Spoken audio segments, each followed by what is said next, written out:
Below a scorching sun, an arid desert stands, where a big fight seems to be taking place. Some desert warriors, who are wielding crude spears and swords, are standing in front of just one enemy, who thrusts his sword into the neck of one warrior, killing him instantly. This doesn't seem to be his first kill, as his breathing is ragged, and his enemies are calling him monstrous. How can he go for so long? Seeing him stumble on his feet and quiver though, they realize he is exhausted, so they all charge in for the kill. The man's heart feels like it's about to pop. Every time he exhales, he feels a sharp pain, and his gums ache from the sudden coldness. He can't even tell if what's dripping from him is blood or sweat. As the warriors charge him, all of his senses are saying one thing, that this is not some sort of graphic effect. A bunch of hidden traits activate in him as he takes out one more warrior, screaming out as the others charge him. As much as he doesn't want it to be true, this is reality. In the past, he used to play a lot of games, but he can't say he was an expert at any. He did not lead a wise life. He played games on weekdays, as everyone else worked hard. When he quit his job a few months ago, he holed up inside of his apartment and lived like a shut-in. That day, he realized he had been doing this since before he quit, so this must make it his 5th year. He spent 5 years on one single game. His life was legendary, in the worst way possible. The game he was playing was Pangenia. It gained brief popularity 5 years ago, as the developer promoted it with the phrase, "If one clears the game, they will be granted one dream." Players with too much time on their hands got curious and tried it, but they all ultimately failed. 5 years passed, millions tried, but none succeeded. So the player count dropped, and now if he does not log in, it shows that the number of online players is 0. Pangenia was infamous for its brutal difficulty when it launched. It had a boss that made anyone question if it was even meant to be cleared, a companion who would betray the player character without warning, and named NPCs who would hunt them down if they got a bounty. The worst part of all of this was that if the player character dies, they are permanently deleted. In other words, if the player dies, they have to start from the beginning, a truly insane premise. Because of its extreme difficulty, its brief popularity dwindled instantly. At this point, he thought that there was someone who was actively preventing players from clearing the game. He had a character loaded with 8 of the 15 known unique items, but he still failed, so 5 years of his life were wasted for nothing. However, even if his character is deleted, he is still granted 1,600,000 soul points, which are acquired when a character dies. He probably gained so much because of the unique items, as his characters up until now, who number in the hundreds, barely gave him 80,000 in total. This game has an SP system, and one is awarded SP corresponding to the value of their dead character. SP can be invested when creating a new character, and the more SP is invested, the gentler the growth curve. A character he once made by investing 10,000 into sword talent died with the title Grandmaster of Swordsmanship. The investment limit per talent is 10,000, but he just received almost 2 million, so he can pretty much invest in everything. Normally he would focus on the magic talent for a stable run. However, he clicks random, as he will never clear this anyway. This is his first and last time to properly enjoy it before he deletes it for good. Before he clicks through, a memory from the past pops up in his mind. One day, his girlfriend met up with him. She sat him down, noting that he was a good person, but she couldn't date someone with no future. She is at the age where she needs to think about marriage after all. In response, he couldn't really say anything. She continued on, noting that her friends are all dating or marrying guys working in big, well-known companies, but not him. Before she could finish, she looked at him, who was looking down in a defeated way. She couldn't bear to see him so pathetic, so she decided to leave right then, hoping that he had a nice life, but she really did not mean that. This happened 3 months ago. The girl he had been dating for 5 years broke up with him, and he didn't dare to pimp slap her. After she left, he quit his dead-end job in anger and locked himself in his room like this. His mouse hovers over the random button, noting that this is too much patheticness, and presses the button. Because he consumed so much SP at once, thousands of messages pop out, but one stands out, as a hidden piece has been revealed. The game congratulates him, as he has satisfied the singularity and has been invited to Pangenia. As he wonders if this game ever had a message like this, suddenly, he feels a drop in his chest and a voice in his head, which is screaming out, "May all the worlds he created burn into ashes, as the wicked god he is." The man grips his head, trying to make sense of the voice in his head, but suddenly he falls down, and a message pops up on the screen. The being brighter than light, darker than darkness, the swirling in creation and destruction, may he find a place in the land of Pangenia. Suddenly, the man wakes up with a whip on his back, and a man telling him to get up immediately. He turns back, noting that if he dares to fall one more time, he will feed him to the Hydreigon. The man has heard of this thing before, and as he looks around, he sees people around him in chains just like he is, and more people with whips, herding them around. Finally, he sees a mighty beast in the front, with multiple heads. He begins to quiver from fear, but the slaver whips him again, telling him to get back in the formation, or he will choke him out with this damn whip. Seeing as he has no other option, under the scorching sun, the man walks with the other slaves. He knows that Hydreigon is a monster from Pangea, and this place seems rather familiar too. Out of curiosity, he says status window, and something actually pops up, showing his stats, talent, and traits. He slowly realizes that he actually entered Pangea. This is real. It's an actual status window. However, why are his stats 12? Stats range from 1 to 10 depending on invested SP, so how is this possible? Additionally, what are these hidden traits that he is seeing? Before he can look at his stats more, the ground suddenly begins to quake, and the slavers realize what is happening as hundreds of men appear in front of them. They realize it's the army of the Desert Queen. Those bastards broke the non-aggression pact and attacked. They have to prepare for battle. They tell the slaves to stay sharp too. If they space out, even for a little while, they will certainly die. The man has heard this name before too, but he doesn't get much time to think about it as the system warns him that a main quest has been generated. It's simply titled, Survive, and rewards will vary according to outcome, while failure means both his physical body in-game and in reality will die. He doesn't even fully comprehend this before hundreds of arrows fall from the sky, slowly killing everyone all around him. As blood spills on his body, his mind is about to spiral into fear, but at the same time, the heart of the iron-blooded monarch's hidden trait activates. It's a linked trait that only appears when every physical talent is maxed out. It prevents exhaustion, reduces the chances of being caught off guard, and allows you to grasp the situation. He realizes, even with all this death around him, that if he stays here, he will die, so he has to move to survive. He grabs a sword and makes short work of his bindings, right as one of the desert warriors charges at him. He swiftly grabs the sword he cut his bindings with, and even though he has never wielded a sword before, he charges in and actually hits his opponent, taking him by complete surprise. This is because the hidden trait, Weapon Master, has been activated, allowing him incredible prowess with any weapon. 3 more warriors charge at the man. The first, wielding a spear, calls him a damn slave, but the man simply cuts off the tip of his spear, and him, all in one fell swoop. As he grabs the tip from the air, he thinks that even if he's using weapons for the very first time in his life, he can use them like an expert, proving it by throwing the spear right into the second guy. The third warrior charges in with a mighty battle axe, but the man dodges. He is capable of doing this because he can see the path of the enemy blade, allowing him to deflect it. Beyond that, he can see the path that he needs to follow too. He pierces his blade into the warrior before grabbing his axe and pummeling him with it. His breath becomes a little ragged because of all the effort he just put in, and the other warriors are both impressed and scared of him. They thought the entire expedition was unable to fight due to their injuries. No, due to the man's hidden trait, Masterful Hands. His weapon proficiencies will increase faster, so his sword proficiency goes to 6, and so does his spear proficiency. He thinks that the max proficiency level is 10, but he is already at 6, which means that he should be able to use it like a famous knight. How are these traits so powerful? Even the fact that he lasted this long at such a low level, this wouldn't have been possible without his hidden trait. But even that miracle will unfortunately not last forever. There are at least 500 troops gathered in front of him, and he has to actually survive. This quest is a bunch of crap.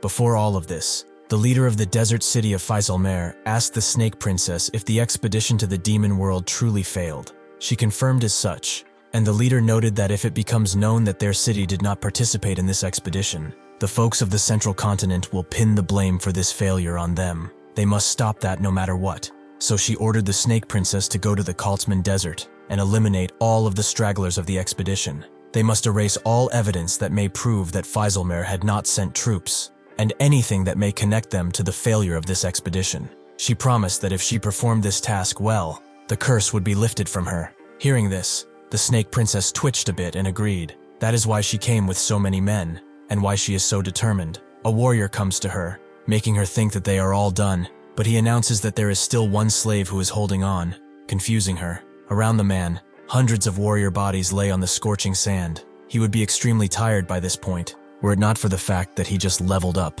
restoring his mana, health, and fatigue. As the warriors prepare to attack again, the princess tells them to get out of her way as she rides in on her beast. The man expected her to arrive sooner or later, Isabella von Dergen. He checks out her status, but he can only see that she is level 8. As the other stats are hidden from him, he knows he cannot win against a level 8, no matter how many times he tries. Since the highest level in this place is 10, the standard that separates the strong is level 7. From that point upward, the real difference begins to be apparent, and the gap in levels can hardly ever be overturned. Level 8 means that they can almost be considered the strongest on all continents. Simply put, they are the level of bosses of any famous organization. Having to face her like this is practically a disaster encounter in an RPG. However, something grabs his eye, the system explaining that she cannot leave this area due to a status ailment from the Desert Queen. As he reads that, Isabella falls to his level and notes that he put up quite an interesting show, but he must die now. The man thinks that the reason he played Pangea,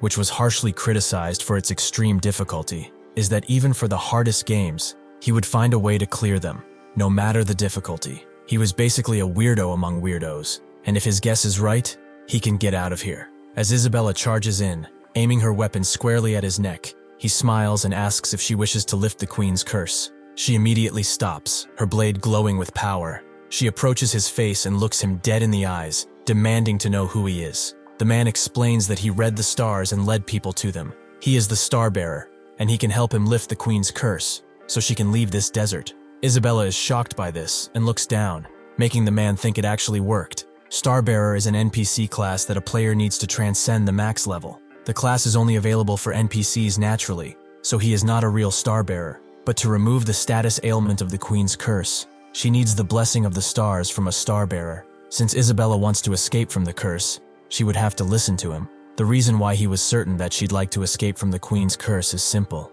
Isabella is actually a character that he made. She was an unfortunate character, whom he had to neglect because he chose the wrong starting point. The Queen's curse is, from the player's perspective, a device to keep the player within the bounds of the map during the early game, but the player's character is made to see the end of this game. They are supposed to travel around the world to see the ending, but he left such a being in one place, and she'd been tied down due to the Queen's curse. Isabella asks for his name, and the man says Randolph, setting his name up. They both look at each other for a solid minute, before the woman notes that she will postpone killing him for now, but if she finds out that he is lying, she will take his life right then. As she walks away, she tells the warriors to escort him. He is an honored guest, so he will be treated with care. With this, the first main quest, Survival, is complete, and the results are record-breaking. The Constellation of Fortune smiles on him and improves his rewards. The Constellation of Battle notes that he is not bad, upgrading the reward again.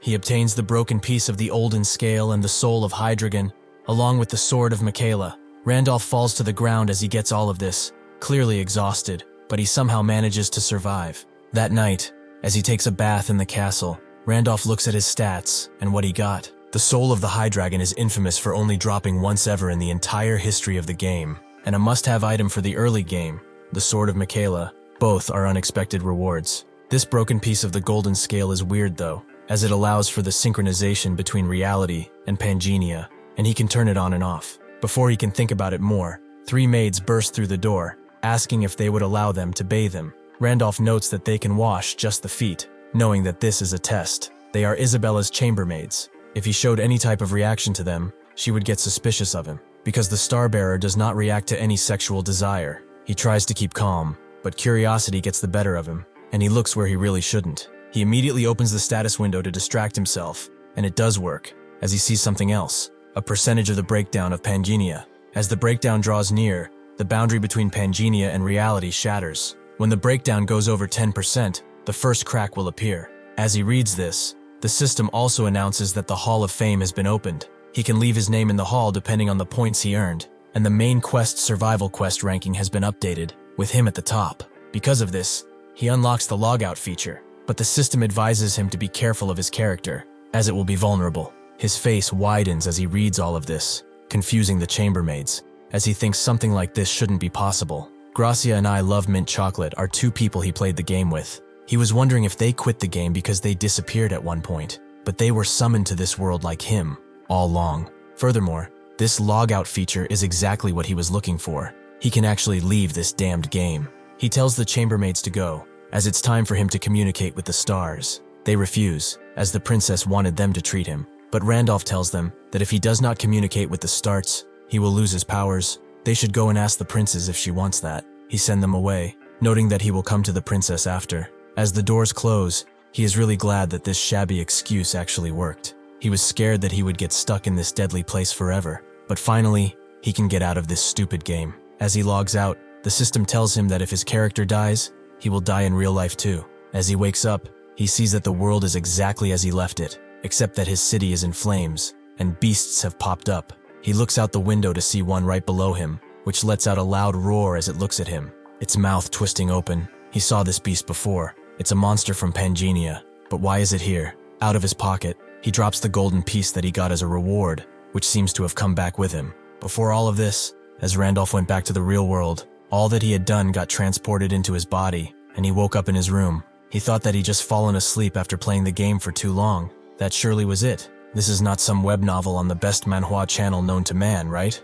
That's when he saw a large pouch, presumably filled with coins, and that gold piece on his desk. He picked up the golden piece, wondering if this had always been in his room, but he couldn't remember owning something like this. He put the piece in his pocket and went to check on the game, but the webpage no longer existed, as if it had never there to begin with. Before he could think about what just happened, he heard screams coming from outside, and he looked out of his window, seeing all the destruction and death caused by the beasts of the game. The police were doing their best, calling in immediate backup, the damn military if they had to, as bullets did nothing. That's when he realized what happened and dropped the gold piece. He wonders if the boundary between reality and Pangenia is broken, but more importantly, what does he do?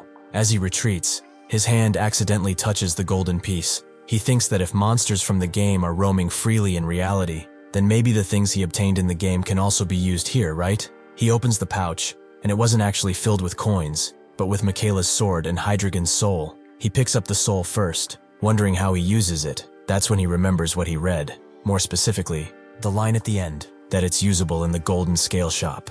There's no way for him in reality to fight these beasts. But the him from the game is different. He activates the soul, synchronizing himself with Randolph for 24 hours. Outside, only fire and smoke can be visible on the ground. Everything is in ruins, and a mother runs with her child throughout the chaos, hoping to bring her to safety. As the child asks where her father is, a bunch of concrete falls from above and crashes down on them. Fortunately, the mother had enough time to save her child, but the same can't be said about her, as she took the full brunt of the concrete. She tells her daughter to go, and suddenly, an office lady shows up too, asking if she's all right. The mother tells her to take her child and go, and seeing that she is in a critical condition, the office woman apologizes and promises to protect her. Unfortunately, that's when the hungry beast pop up behind her and opens its wide jaws. As the office woman wonders if this is how she dies, someone crashes into the beast, decapitating it within a second before slashing it apart. The office woman falls to her knees,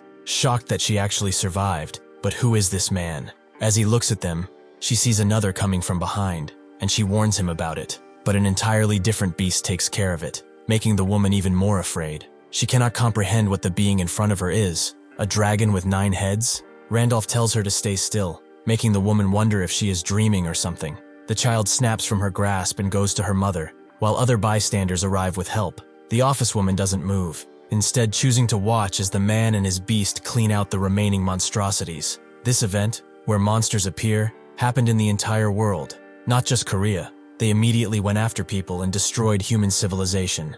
However, they were not the only thing to appear. Along with them came the warriors, who cut the monsters down and are immune to bullets. More and more people pop out like this, protecting the innocents. And so, the world was rapidly changing. A man watches as all of this unfolds and is annoyed by the idiocy of his comrades. They are wasting their fragments of the broken order scale. It's now confirmed that reality and Pangenia are beginning to merge. This is Massacre, another player. He thinks that these two realms might merge into one world over time, and in the coming age of chaos, everyone is a competitor. Those who obtain more fragments and more power will become the true protagonists of this era. The ranking that's remained unchanged for 2 years has finally been updated too, and the top score is an absurd 220 points. He wonders though, is this Randolph guy actually a phantom? Phantom, also known as Ghost. Since nobody knows of his real name, everyone refers to him by these two nicknames. He was the first person to form an NPC expedition, called the Demon Realm Expedition,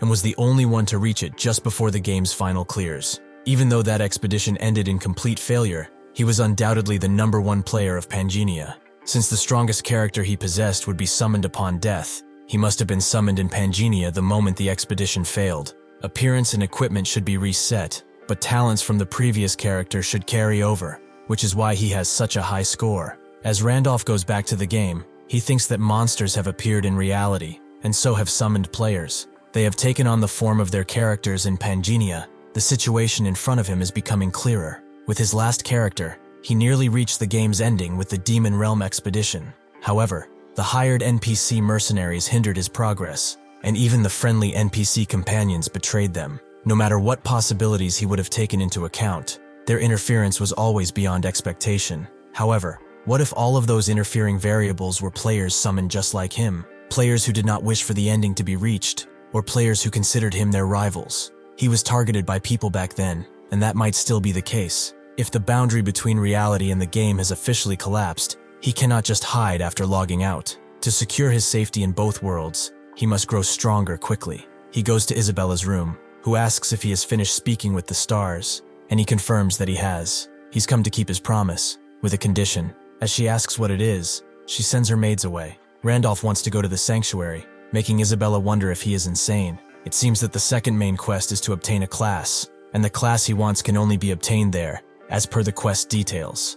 A little while late, under the same moon, Isabella walks around in a dark dungeon, having easily taken care of the guard there. Randolph is pretty impressed that it only took her a few minutes. There's probably no ally more reliable than she is. A few hours earlier, when he told her that he wanted to go to the sanctuary, as there was a star there, she was confused, as she didn't expect it to be in such a place. Randolph found the fourth star by chance while raising his previous character. He's probably the only player who knows its precise location. He told Isabella that to lift her curse with the blessing of the stars, he must obtain the star. Isabella made it known that the sanctuary isn't a place anyone can just waltz in as they own it. If anyone finds out she secretly brought someone in, it's over. Randolph rushed her, noting that there is no time, and to think carefully about what she wants, as this is her last chance to leave this arid place. If he had failed to persuade her back there, the thing rolling on the ground right now might have been his own head. But fortunately, that is not the case at all. He tells her that they have finally arrived. This is the holy ground he mentioned before, or at least the staircase to it. As they enter, the system notes that he has arrived in the hidden sanctuary of the desert, and rewards will be granted based on exploration rate. The system also warns him that he does not meet the recommended level, which is 8, and also that this area is overflowing with poison and demonic energy. If the demonic resistance is low, entry should now be made. Fortunately, he has the giant's demon resistance hidden trait, allowing him to enter. Under normal circumstances, a level 2 cannot hope to set foot in here. If he sends Isabella ahead and just clears the sanctuary exploration subquest, the rewards should still be pretty nice. But the subquest isn't what matters right now, because this is where he can finish the second main quest and obtain the certain class he desperately wants. Isabella watches the path around them, observing the wind that's pushing from below and the path's continuation, which is only a bunch of pillars. She tries not to laugh and turns around, noting that they must have taken the wrong path, but Randolph stops her, asking where she is going. Isabella explains that the bridge ahead is clearly a trap. The downward air currents are designed to sweep anyone away who crosses without knowing. Before she can continue, Rudolph asks if she really is scared, making her embarrassed. She tells him that she knows no such thing as fear. For the record, she is called the Snake Princess, alright? Randolph notes that she's surprisingly timid, but she doesn't think that's the case. The odds of this being a trap are just too high, and conveniently, she also got a cramp in her leg, so she just wants to check if there's a safer route. Hearing this, Randolph notes that it can't be helped, and crouches down, noting that she should get on her back. Isabella immediately becomes more embarrassed, as how does he dare to even insinuate such a thing? Randolph notes that she was the one who said she had a cramp, and there's no time, so she should get on already. When dawn breaks, and the dead warriors are discovered, she will be suspected of not being where she's supposed to be, and the Queen's pursuit team will be sent after her. So rather than wasting time on needless fear, he should carry her. Isabella relents and does climb on his back, but notes that if not for this leg cramp, she would never belittle herself like this. Rudolph agrees and tells her to hold tight, immediately running towards the ravine in front of them. Isabella wonders where he is going, as that's the wrong direction. There is no path there. He still jumps into what seems to be an empty ravine. However, because of his mutant hidden trait, he can actually see the secret path that is invisible to the human eye. Isabella observes this too, and Randolph notes that this is the real path they need to follow. She is rather shocked, wondering how he knows a path when she, the second in command of Feiselmer, does not know. And in this sanctuary, that is overflowing with poison and demonic energy, he's not even gasping for breath. There are too many strange things happening to simply chalk it up to being a star-bearer. He turns his head to her and notes that he did not know the second-in-command of Failsalmer had acrophobia, and she tells her to shut it. He's acting very relaxed in front of her. This is not just some confidence that comes from simple strength. It's as if he's welcoming an old friend that he has not seen in years. This makes her ask if they have met before, just as they take the final path. He explains that they've never met in the same place, meaning that he has seen her, but she has never seen him.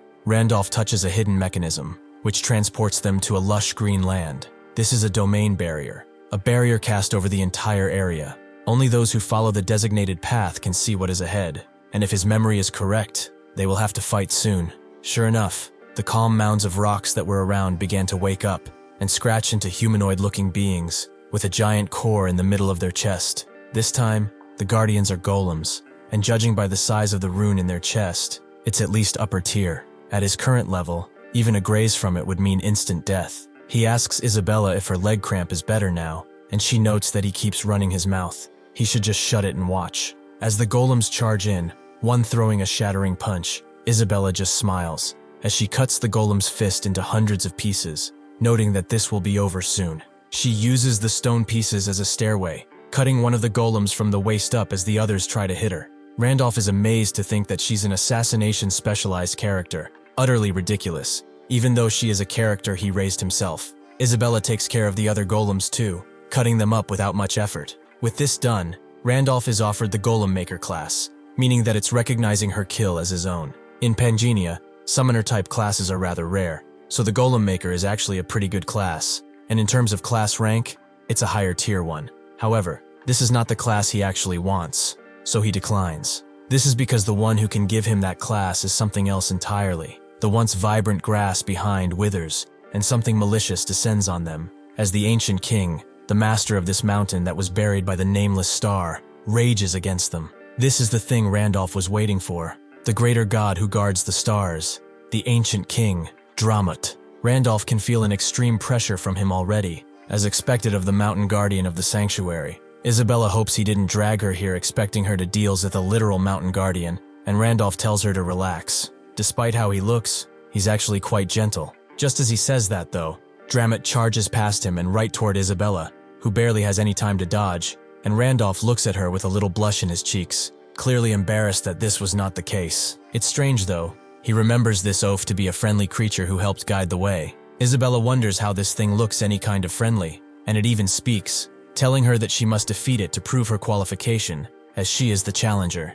Isabella tries to tell him that's not the case, but Dramut already knows that she defeated her sentinels. As he attacks her with his tail, he explains that if she cannot prove her might, she will never leave this place. Isabella runs away and demands Randolph tell her what to do, since he's the star-bearer. When he first cleared this place, he didn't have to defeat Dramut, or at least he thinks he didn't. Has something changed? That's when he realizes something. The ancient king Dramut. He is the mountain guardian who guards the star, a greater god with a gigantic body. According to his lore, he's an enchanted beast whose body grew and gained wisdom from the residual energy of the star. He cleared this place back when he was raising Wilhelm, a level 10 5-star transcendent character. When he came to the sanctuary with that character, Dramut obediently gave him the star. The reason? Because he was qualified. In short, if one is weaker than him, he attacks, but if they are stronger, he doesn't. So what does he do now? Suddenly Isabella is pushed back roughly. Because of the sanctuary's poison, her body won't move properly. Perhaps just stepping into this place with the star-bearer's words was a mistake. Before Dramut can finish her off,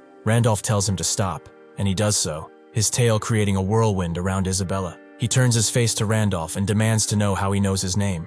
He smiles and explains that his master, Wilhelm, has returned. Dramut turns his full attention to the man and repeats what he just said, before letting out a very loud laugh. He is not even prepared to receive the star. He is weaker than even the golem sentinel. Him, of all beings, he should listen well, as Wilhelm was a powerful man, a perfect transcendent worthy of being his master, but he failed the demon realm expedition, and all his stars fell. It means he met a complete death. Even if he is gone, a lowly creature like him has no right to even speak his name.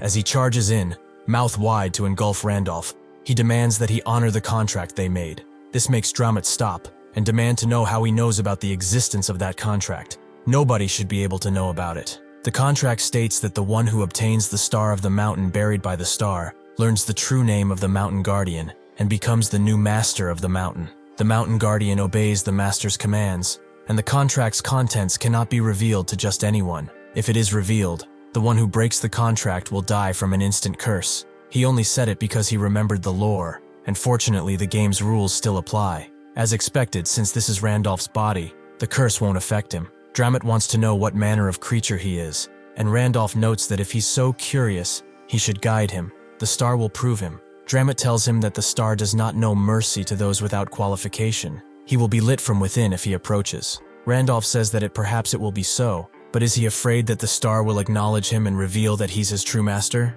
Dramit would laugh if this were not so pathetic. He is a mere brat who looks like he would crumble from one swipe. What gives him such confidence? But very well, he will take him to the star, as requested. He doesn't believe he is Wilhelm, but seeing as he knows about the contract, killing him doesn't sit right with him either, so he would rather let the star get rid of him. They begin walking, and slithering to where the star is, and the sky darkens as they approach, eventually arriving at a very ominous altar, making Isabella wonder if it's really here. Randolph notes that the object that's placed on the altar, that skull, is the star. Isabella is surprised that such an object is a star, and Randolph tells her it's Leah's face. When Leah, the twin goddess of Pangenia, died, her body was split into 32 fragments and scattered all across the continent. Those 32 fragments of her body are what are referred to as stars. He thinks that they are used as boundary catalysts for players to achieve transcendence. Suddenly, the entire area around him bursts into a pillar of flame, making Isabella wonder if he is okay. Dramit laughs. If he wanted him, he would simply burn if he approached like that. Even though he was confident, the star rejected him. Now he will burn to death. Randolph has heard all of it, and can't believe this bastard. This star only kills a player on one scenario, when they acquire it by bug-skipping Dramit. No matter how messy the process may be, he did pass Dramit, so there should be no issue.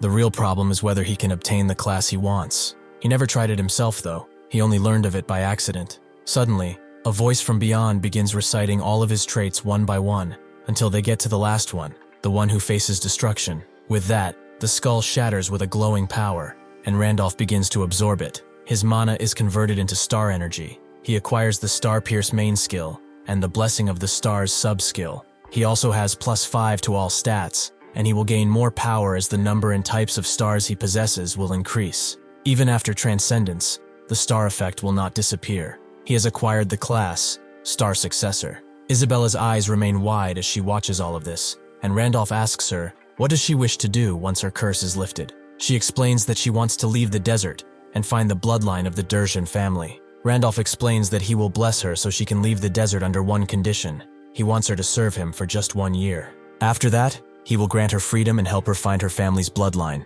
Isabella thinks that she's just under new management. However, Randolph pats her on the shoulder and notes that he is not the queen, and he does not lie. For some reason, Isabella feels inclined to trust him and bows down, vowing to serve him. Randolph tells her that she made a wise decision and turns his attention to Dramit, as the owner of the star is his master. Correct? Dramit agrees, and Randolph immediately tells him to bow down too. Because of his unique class, he is granted 230 points, which go into the Hall of Fame. The Constellation of Fortune upgrades his reward again, and the Constellation of Adventure applauds him for being so reckless, so his reward is updated. Almost immediately, the queen feels that Isabella has entered the sanctuary with the slaves she captured. She tells her men to seize them immediately, or not come back at all. The same day, at the Angel Cafe in the real world, two brothers talk it out with their guildmate, wondering if Randolph is Phantom. One of them thinks so, even if they ignore the main quest. Getting a higher class score than Gracia is impossible, unless someone knows the game inside and out. The blue brother notes that the 5-year veteran ghost player, Phantom, has finally appeared. This is certainly going to cause quite the ruckus, and the red brother wonders if they can contact him before others do. Their guildmate would like to know how, as they've searched for years, and never found him. The red brethren notes that it's because until now, Phantom wasn't an actual player, but since he is now, there must be a way. The blue brother wonders if they should try fishing, since the secret auction hall opens as a reward for the second main quest. Phantom will probably get to using it, right? The guildmate agrees that he will need tons of items if he wants to rank first for the third main quest. Fishing is a technique that can be done in the secret auction hall, where players can trade items. One uploads a high-quality item at a low price, and then uses a twin ability of a talisman to attack a location tracking ability to the buyer. Newbies who don't know any better see a nice item at a cheap price, buy it, get tracked, looted, and killed. The Red brother wonders if something like that would work on someone like Phantom. If he really is who they think he is, he would know every talisman option in the game. The guildmate notes that he just might fall for it. After all, he failed, but he still initiated the Great Expedition. That kind of decisiveness is not normal at all. If he sees a nice, cheap item in the auction, he might just buy it. If one wants to challenge him, they can go ahead. But if he comes for them, they are dead. Anyway, they definitely need to meet up and invited him to their guild. Hearing this, the brothers are in the process of calling the cops to report a future stalker. Someone checks the ranking for the second quest. He sees that Randolph is ranked first, and that the second quest rights of Massacre have been revoked since he fell out of the ranking. Massacre wonders just what kind of class can give so many points. It seems like he won't be using the secret auction house for a while, but it doesn't really matter, because as long as he kills anyone in the top ranks, he will be rising right back up.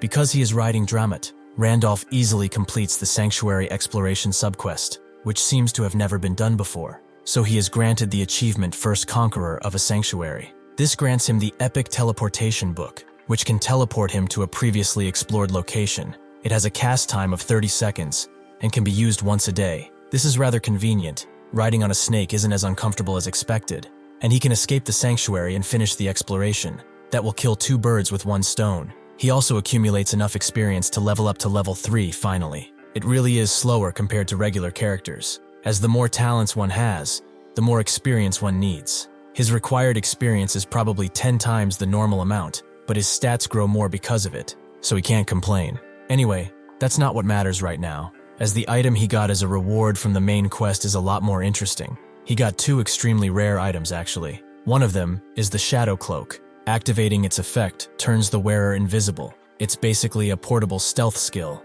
which is not bad at all. Feeling movement up ahead, Dramat sharpens his senses and sees that intruders have entered the sanctuary, and he tells Randolph as such. Isabella guesses it's the Queen's pursuit squad, and Randolph does admit that they stayed in the sanctuary for a while. Isabella asks what he will do. The Queen herself won't be bothered to come, but the squad will have a sizable force. Even with the Mountain Guardian, they probably can't handle all of them. Randolph equips the cloak and notes that Dramat is the Guardian, so why would they fight? Isabella gets it, Randolph leaving Dramat to do his job, who is sweating a bit. As they hear the screams of the pursuers from behind, Isabella wonders if it's okay to just go. Randolph notes that since the Queen isn't coming, it will all be fine. There's no way the entire pursuit squad arrived at once. It's probably just the advance unit. If they get stalled until the main force arrives and they surround the entire sanctuary, they won't be able to get out of here. Those guys are after them anyway, so it's better to get out fast. Isabella thought he was abandoning Dramat because he was useless, but Randolph notes that the Mountain Guardian can't leave the sanctuary anyway, so only they can run. To get out of this place, they have to use the warp gate at the edge of the desert. He lifted Isabella's curse with the blessing of the stars, so actually using the warp gate won't be a problem. The real problem is that the gate requires a bit of time to activate. Isabella understands upon seeing the gate. Once they get past here, they are free. Randolph confirms as such. Once they pass this area, they will be out of this arid hellhole, but the gate will need some time to activate, around half a day. As she can clearly see, there is no real place to hide in this desert. It would be ideal if the entire pursuit squad went straight into the sanctuary, but most likely, they will track them. However, with Dramat delaying their approach, and until they realize they've left the sanctuary, they still have some time. During that time, he will have to communicate with the star. This place is important, but he needs to check what's happening in reality, so he can't stay logged in forever. He asks Isabella if he can trust her, and she pulls out her blades, noting that she will protect him. With that, Randolph logs out, waking up in his bed. He is still not used to that feeling when he switches from body to body. It makes him feel slimy for some reason. He picks up his phone and sees that there haven't been any news or warnings, meaning the monsters haven't appeared again just yet. Reality and Pangenia are merging bit by bit, that's for sure, but there is still a lot he does not know. There will be more monsters appearing soon, but the players who exist in reality concern him the most. He must return to reality periodically in order to gather more information. Suddenly, he gets a call from his ex, Kim Seo-yeon, inside the same cafe that she broke up with him in. She's in a call with someone else, who notes that he already bought her food and clothes. What's the issue?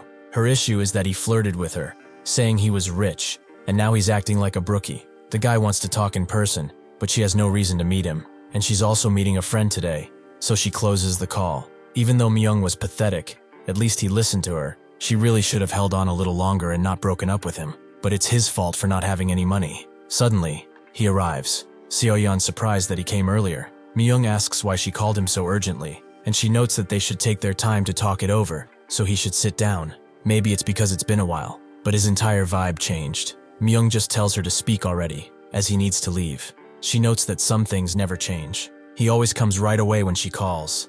Even today, that's something she always liked about him. After they broke up, she realized how good he was, and she kept thinking about it and regretted it a lot. What about him? Doesn't he feel the same? Myung isn't even listening to her, as he sees that he needs to buy something if he wants to sit down, something she couldn't even do. He gets up, noting that if she's done, he's gonna go. Seo-yeon screams at him, asking if he heard that she actually missed him. Is this because of what she said when they broke up? Myung just asks one thing. Does her new boyfriend even know she's meeting with him right now? If she's going to flirt with multiple guys, she should at least delete her SNS pictures too, not just her profile photo. If she's trying to be a hoe, she should be trying harder. If this were the past, he would have panicked and not known what to say, but he is feeling strangely calm. Why is that? Perhaps Randolph's growth is affecting his real self too. Suddenly, he hears a commotion in the streets, someone harassing someone else as he wants to talk to her. The man, holding a cutter, asks why everyone stopped to look. Are they enjoying the show? The woman demands to be let go, calling him a crazy bastard. The man, having had enough of everyone looking down at him until the end, decides to take her life, but before the knife can descend on her, Myung intervenes, saving the girl, as that is more than enough. The man demands to be let go, but Myung continues gripping his hand, to the point that it's almost about to snap.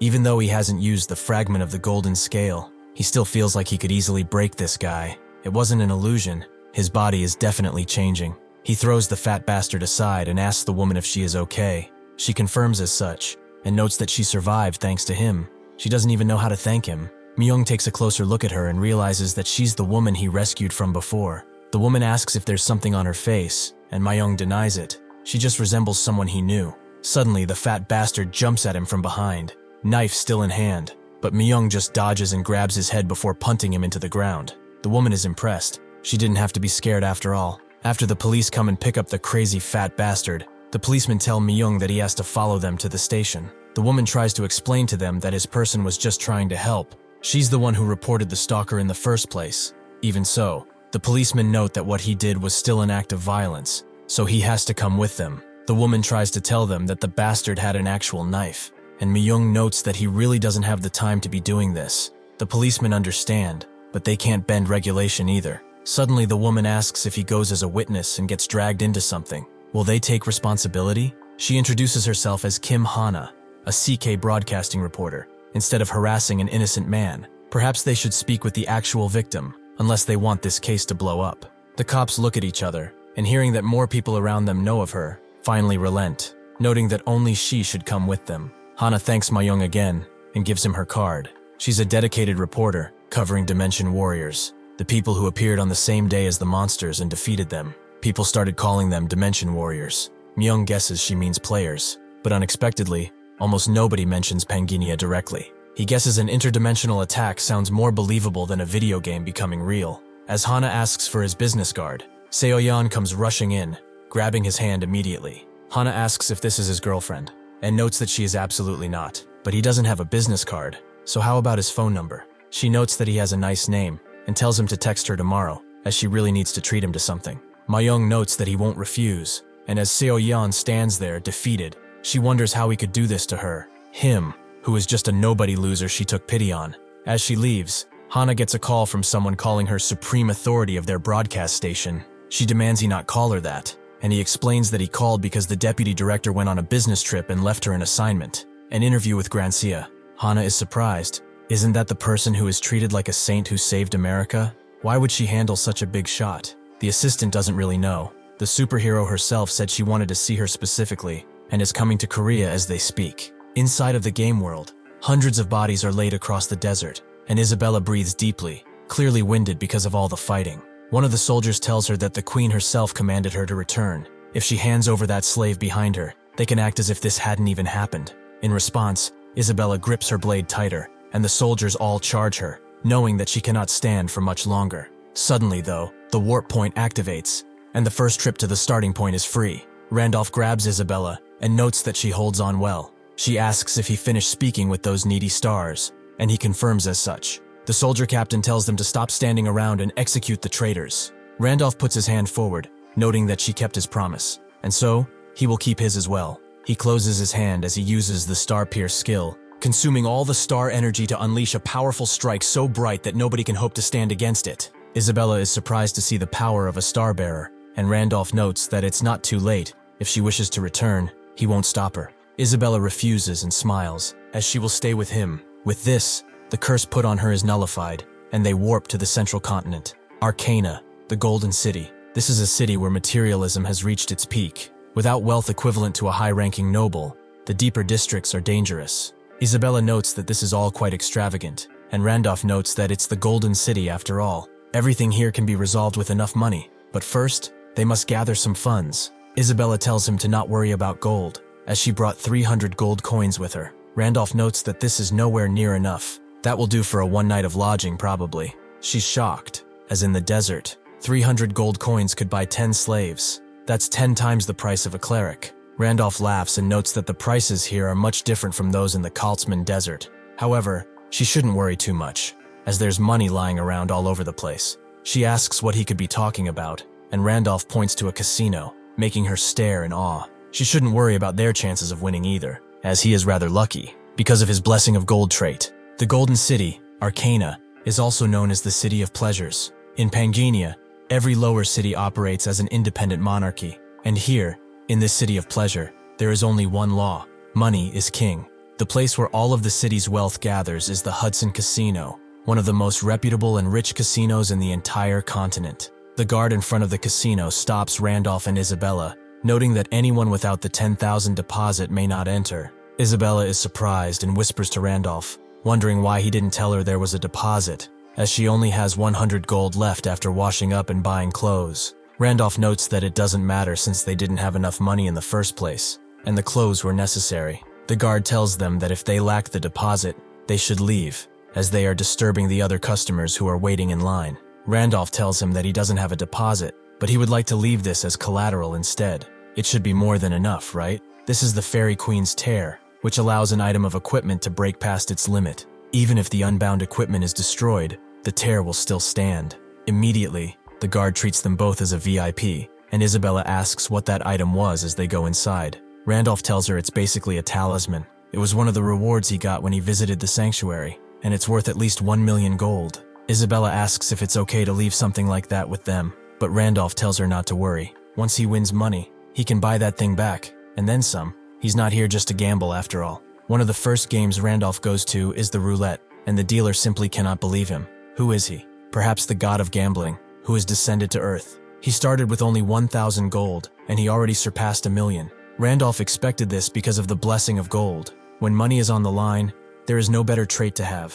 Isabella notes that they are rich now, even though Randolph thinks this is his money. The dealer looks completely defeated, and explains that naturally, he will be given all of his winnings. However, he is now banned from entering the Hudson Casino. Randolph is surprised it was that fast, but the dealer explains that every customer who copies his bets keeps sweeping the chips clean. It's becoming an issue. That is why they are asking him to leave the premises. But they can do it roughly too, if that is not possible. Isabella looks at the guards who encircle her with bloodlust, but Randolph signals her to wait, and notes that he will leave only after speaking with the owner of this place. The dealer explains that this is not possible, and that he should leave quietly, but Randolph believes he is misunderstanding something. It's not him who wants a meeting, but rather his boss. The boss is using a level 8 hand of observation on the tear, confirming that it's the thing. He wonders how anyone got a hold of this. The Fairy Queen's tear is carried only by the Fairy Queen's knights, and fairies rarely leave their realm. Moreover, a Fairy Queen knight is so powerful that even killing one requires at least 3 people who have reached level 10, making it almost impossible to obtain. They searched high and low, but nobody sold them to think one would just walk into their casino like that. The butler comes to Hudson's office and explains that the man who left the talisman as collateral wants to meet him. Hudson is surprised, but then smiles, telling the dealer to bring him here and some tea. After a few more minutes, Randolph is sat down in front of him, accompanied by Isabella. Hudson is surprised by the visage of the man in front of him. He does not look like a strong fighter at all. Hudson notes that he said that he would like to speak with him. Would he care to elaborate? Randolph picks up the cup of tea and says that there was no hidden meaning. He knew he would want to meet him, so he told them to pass on that message. He needs the talisman he used as a deposit after all, right? Hudson is shocked, but calms himself down, stating that he knows that he collects rare talismans. He is right. He was about to call him to negotiate a price for it anyway. Randolph takes a sip and explains that as long as the price is right, he has no reason to refuse. Hudson is glad that he is so forward and gives out the price of 2 million gold. He considers this a rather generous offer. Isabella is surprised by this offer, but Randolph just puts his cup down and demands 20 million gold. Hudson notes that 20 million is enough to buy a mansion in the center of Arcana, no matter how rare. A talisman is only used for reforging weapons. Does he truly believe it's worth that much? Randolph says that he would never pay that, but he expects him to. Hudson explains that even he cannot pay that amount for just a hobby item. Randolph agrees. If it were only a hobby item, nothing could justify that price. But the Fairy Queen's tear is not just a mere talisman for him. It is something he must have to enter the city council. He goes further, explaining that the minimum qualification for joining the council is to achieve level 10. However, to reach that level, one must break through with one's own strength. For someone like him, who does not have a combat class, that will be an impossible task. Thus, he needs the item that removes the minimum equipment requirement, the Fairy Queen's tear. With it, he can equip higher tier gear to compensate for his combat stats. As for the reason a merchant who only runs a casino would want to enter the city council, it's in order to be acknowledged by the family of his fiancée, Serengeti, right? Hudson's eyes close in on Randolph's, who seems just as stern as before. Serengeti is the only daughter of Marquis Weiser from the Balran Kingdom. Known as the Pure White Knight, she led 500 knights during the Demon World Great Expedition with him. She sacrificed both of her legs to the Demon King to save his life. She was his right hand, one of the few NPCs he could trust. Back then, she thought of her actions as nothing but a dramatic event to spice up the story, because before he came to this world, Pangania was nothing but a game. However, after the death of Wilhelm, awakening here, and experiencing what he experienced, he realized the NPCs might actually be players. Serengeti's old words came back into his mind. If she did not return from this expedition, she wanted him to deliver this for him, a necklace with her lover inside. He was rather confused when he read the description, because based on everything he knew about Serengeti's character, she never had a fiancé. Someone influenced the preset character parameters. The reason he accepted it so naturally is that Hudson is a player just like him, someone who assimilated into this world. Now, he notes that he never told anyone about this. So how does he know? Randolph thinks that he likely arrived in this world long before he did. He needs to extract as much information from him about the world and about the other players as possible. He explains that he didn't know, he just heard it, as the stars told him. Hudson asks if he is saying that he is an actual star bearer, and Randolph states that he is not asking him to just believe him, but he can give him what he wants. He doesn't need his money, he just needs to accept one simple condition. The stars wish to hear the story of his life. Only then will he decide whether to help. However, all of it must be true, as the stars do not like liars. Hudson's hand quivers on his knee as he hears this, and Randolph thinks that this would be a difficult decision, as a star bearer is not someone who is commonly found among NPCs, and revealing one's personal information could expose him to hunters. The hunters are NPCs who specialize in hunting players. They call players criminals and execute them upon discovery. Players have died countless times at their hands, as their methods of infiltration vary so widely that the only defense is to be suspicious of everyone. Revealing personal info in Pangania is basically a death sentence, so most players hide their identities. This is why players are difficult to distinguish, and he has no intention of revealing himself either. Even so, he is sure that Hudson will accept this offer, because to him, Serengeti is not just some random NPC. She is more than that. She is the only love he ever knew. He agrees. He will share the story of his life, but before that, he must begin with Serengeti. Most things he wants to achieve are tied to her. Serengeti was a brave knight who participated in the great expedition to the demon world, led by the heroes. Randolph is extremely confused by this, and asks what this is about the 8 heroes. Wilhelm was the one who led the expedition, right? Hudson notes that Wilhelm was indeed the most famous, but the great expedition to the demon world was conducted by all 8 heroes together. There was infighting amongst them, which led to the failure of said expedition, or so the stories go. Randolph thinks that a bunch of nonsense, and asks if he knows who these 8 heroes are. Hudson is more surprised he doesn't, since they are all legendary figures. One of them is the strongest after Wilhelm, Grancia. He seems to be reading an article by Kim Hana about the time she was saved, and his assistant notes that she's scheduled their interview with the Korean reporter he mentioned. The assistant also wonders if it really is necessary for him to go to Korea himself. If he'd like, they could bring her here, as the government wants him to remain in the US, since they never know when another attack might happen. Grancia refuses. He must see for himself, because he has a feeling that this man might be the friend he has been searching for all this time.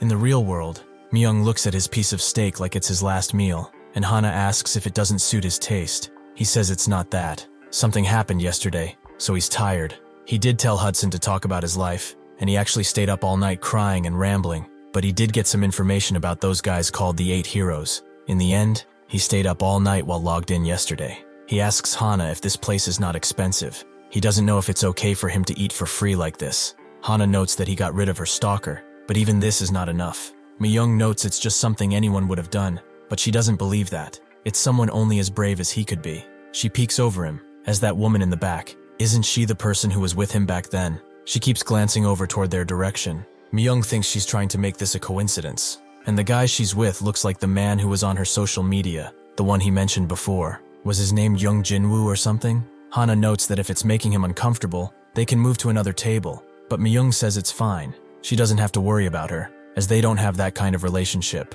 Just as he's about to continue eating, Jinwoo comes around and asks if he really followed Seoyeon all the way here. Not only did he keep pestering her after they broke up, but now he's resorted to stalking her? Myung turns to him and asks if he's actually serious, and he seems to be. He heard that the last time he clung to Seoyeon, crying and begging, and dragged her out of the cafe. Myung doesn't think it went exactly like that, but as he looks at Seoyeon's smug look, he understands that Jinwoo trusted the words of a woman, a rookie mistake. He tells Myung that if he follows her one more time, he will actually kill him, as the useless piece of trash he is. Hana slams the table, noting that the more she listens to this drivel, the more ridiculous it gets. Why is he just saying whatever the hell he wants? Jinwoo wonders who this woman is. Some rent-a-girlfriend or something? Hana goes up to him, but he continues, noting that judging by her looks, she must be getting paid 500,000 won. He will pay her double if she just shuts up. Hana tells him that she made the reservation to this restaurant and she's treating him because he helped her, not because it concerns him. In response,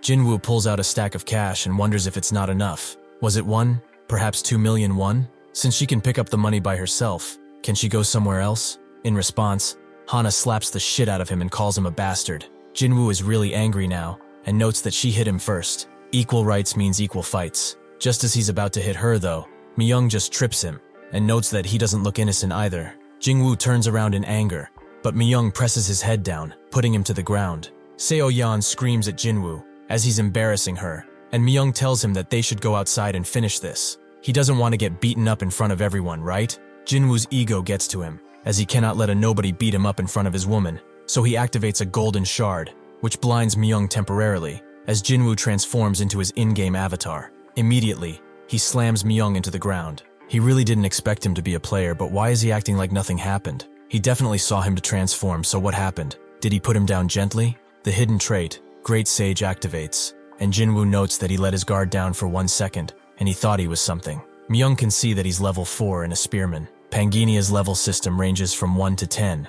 Each section has a gap in the experience required to level up. Also, the additional experience required depends on how many talents a player has. Therefore, one's character becomes stronger the more talents they own, but leveling will be slower. Naturally, Jinwoo belongs to the group with far fewer talents. Even so, the reason Jinwoo's level is low is quite simple. He has never fought, not even once. Jinwoo was a beginner gamer, and had been running away non-stop from the first day he was synchronized with Panginia until now. After a few strokes of luck, he survived the main quest, and then, with another stroke of luck, he obtained what was considered a high-tier class. As a reward for placing in the top ranks, he was able to log out and never return to Panginia again. Ming can tell without even seeing it that not everyone would have started like him with the traits. It wouldn't have been easy to adapt, so he can't blame him for running, although he's still a weakling. Seoyeon clutches his hand tightly and notes that they should go, as people are staring. Before they leave though, Jinwoo tells him to consider himself lucky that he is alive thanks to this woman, but if he ever clings to her again, he will feel his full wrath. Myung can't believe how stupid he is. He's showing random people that he's a player, and he's even wasting the golden scale like it's nothing. He will not last long, fortunately. Hana crouches down to Myung's level and notes that they should report this immediately, but Myung wants to let it go, as they threw the first punch too, so they should just finish eating. As soon as he says that though, the ground begins to rumble, and sure enough, a bunch of monsters appear throughout the restaurant, aiming to destroy everything around. Hana thinks that they have to run, but Myung shuts her up a bit, as the monsters are not attacking anyone. Myung thinks that the people here got lucky, Only some cheed worms showed up. At most, they are the kind that just scavenge. If they don't attack first, that thing shouldn't appear. Unfortunately, Jinwoo, who is trying to act cool in front of his hoe-ass girlfriend, summons a spear and prepares to take a worm down. Myung screams at him to stop, but it's too late, as he takes out the worm in one hit. This makes the dumbass think that he's stronger than he thought, so he begins taking out worm after worm, thinking that he was scared for nothing. This is way too easy. Meanwhile, Myung tells Hana to run away from this bastard, as far away as she can. Suddenly, a bunch of fog begins to permeate throughout the restaurant, blocking Jinwoo's vision. At the same time, dark hands appear from behind and cover his eyes, the being who did this demanding to know who killed its children. This is the Cheed Mamba, an elite monster with a recommended size of 20 level 6 people. The dark mamba seems to crawl into Jinwoo's mind, demanding that he kill everyone here. A random man begins coughing, the miasma too much for his lungs to take, but as he looks up, he sees Jinwoo bearing a spear towards him. In Jinwoo's eyes, the man looks just like a monster. Because of the cheed worm's blood, the spear descends on the confused man, and blood splatters all around, but not from the man, from Jinwoo. As Myung cut both of his arms off, he slowly realizes this and begins wailing on the ground. Myung noting that he didn't want to step in at first, but they crossed the damn line. Now transformed as Randolph, he tells the mamba to come out, as he will not ask twice. The mamba responds to his summons, slowly emerging from a bunch of cheeds as it laughs, letting out a primal roar as it fully appears. The beast says he's not bad. From all the humans here, he looks the most delicious. Inside of the mist, Hana calls out for Myung, asking to know where he is, but the miasma is far too thick, and she can't see a thing.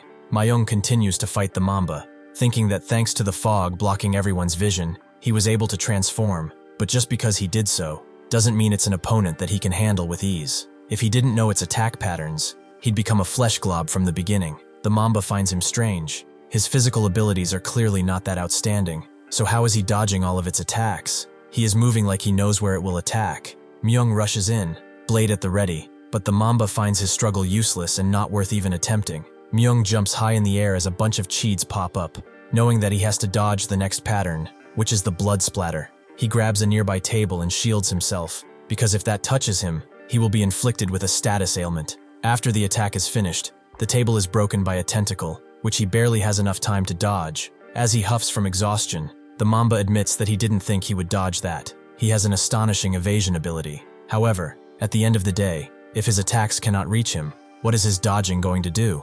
Myung tells him to not to worry about it, as he will be driving this through the middle of his forehead soon.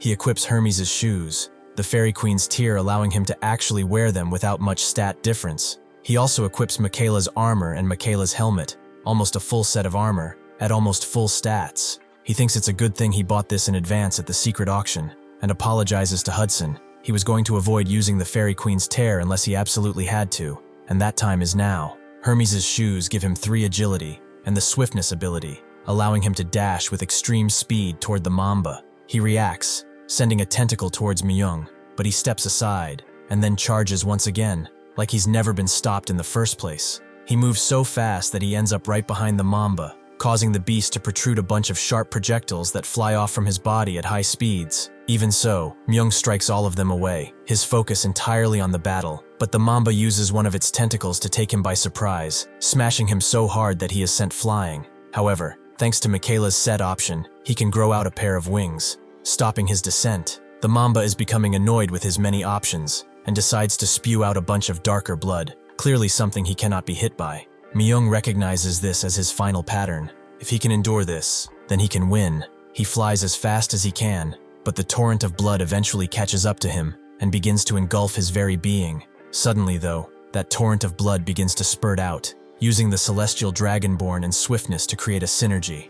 Myung has triggered a gale of wind, sending the blood backwards. The Cheed Mamba has 4 skill patterns: dodge, blood spatter, needles, and poisonous blood. After it uses all of those things, the Mamba falls into confusion for just a moment. The beast becomes unable to act, but once the concussion wears off, the next cycle begins again with enhanced skill patterns.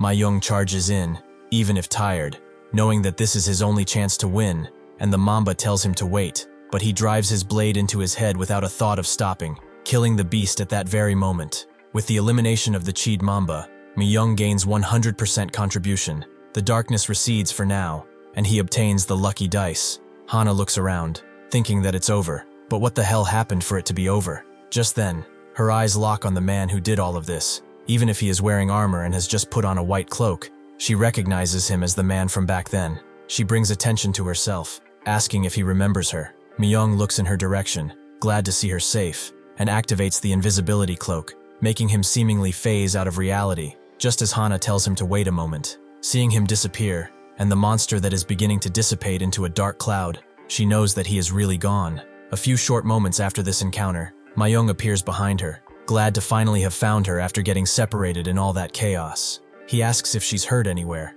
and she confirms that she's fine. But suddenly, as Myung notes that he's relieved to see her safe and sound, she spots some blood on his hand. She points at it and asks if he's hurt. Myung makes an excuse, noting that he just got some monster blood splashed on him, and thinks that he didn't even notice this variable. Hana is a bit suspicious. His clothes are perfectly fine, but only his hands have blood. Isn't that unusual? When the first monsters appeared too, he was incredibly calm. Could it be that he knew what that was? Myung stays silent for a moment, and then plays it off, noting that everything was hectic, so he thinks he just said whatever was on his mind at the time.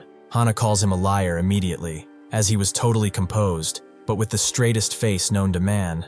Myung tells her that he was really scared too. Hana finds him incredibly sussy, acting like it's nothing, and showing up right after the man who saved her disappeared. Could it be that they are the same person? The next day, a bunch of Dimension Warriors watch a very important broadcast in an undisclosed location. Not many days after the first Dimension War occurred, another Dimension War happened again. Some Dimension Warriors members warned that these attacks would continue in the future, and expressed the opinion that an extended, ongoing cooperation with the government would be needed. As country citizens stayed indoors out of anxiety, the streets became extremely empty. In response, these citizens voiced this faction, saying that the government's complacent response, claiming there won't be a tragedy like the last incident again, and the government's artificial downplaying of the scale of the damage, may have led to a large number of secondary victims from the Second Dimension War. One of the players notes that they were so carefree during the first invasion, and now they are just making a fuss. Another notes that back then, people who weren't directly affected probably couldn't feel it. A monster attack is something that's totally out of common sense after all. Another woman notes that it was something beyond common sense. Nobody knew how to respond, so the government probably tried to maintain a normal state at first. However, one of them, Park Tae-woo, notes that with this incident, everyone should have realized that the invasion can happen again and again. Right now, this is the perfect time for them to declare the official launch of their alliance. The other alliances are probably thinking the same thing, so they need to hurry and recruit talent. The woman next to him knows that they are already checking the footage he mentioned earlier. It's CCTV footage, so it's hard to see clearly. But if he really killed this Cheed Mamba alone, this man might be Randolph, the one who took the first place in the new main quest. Another one notes that, didn't they just say that Randolph just cleared main quest 2? Then he'd only be at most level 4 or 5. So how did he equip Hermes' shoes? Tae-woo thinks it's highly possible that he used some kind of talisman. The details aside, it's certain he is someone they need. And after the Phantom disappeared, this man appeared. They cannot say for sure, but it's possible that Randolph is Phantom. They cannot trust the other player alliances no matter what happens. They have to bring him over to stop the incoming rift. In the game world, Randolph tells Hudson that he actually used the Fairy Queen's tear, which he does so nonchalantly, while Hudson screams in his face asking, why did he do that? Wasn't he going to give it to him? Randolph actually said that he would help him. He never said he would actually give the tear to him. He doesn't need a talisman to reach his goal. He just got rid of it so he wouldn't cling to a pointless hope. He thinks that there's no way he will admit he used it because he needed to defeat the Cheed Mamba, as that would probably expose him. Hudson asks if he's saying there's another way, and Randolph tells him to calm down with the distrust. He should just follow him, as he will give him a reason to trust him soon enough. With that, they all go to the underground dungeon, the sewers. Hudson doesn't understand. Why are they walking through some stinky sewers? What could possibly be in this place? Randolph explains that he brought him here to wash away his distrust, and also because they have to go to that place that will grant his wish. He wanted to create a waypoint in Arcana. The teleportation book he got from Dramood is convenient, but it's annoying that he has to raise the exploration rate every time. He wanted to explore all of Arcana, but that's impossible with the time he has, so he will be satisfied with just the sewer dungeons. Hudson tells him to wait. Are they really going to explore the sewer dungeons just with the 3 of them? That's far too dangerous. The boss monster that lives here is a monster rat. It's a dungeon raid boss that needs at least 6 people of level 8.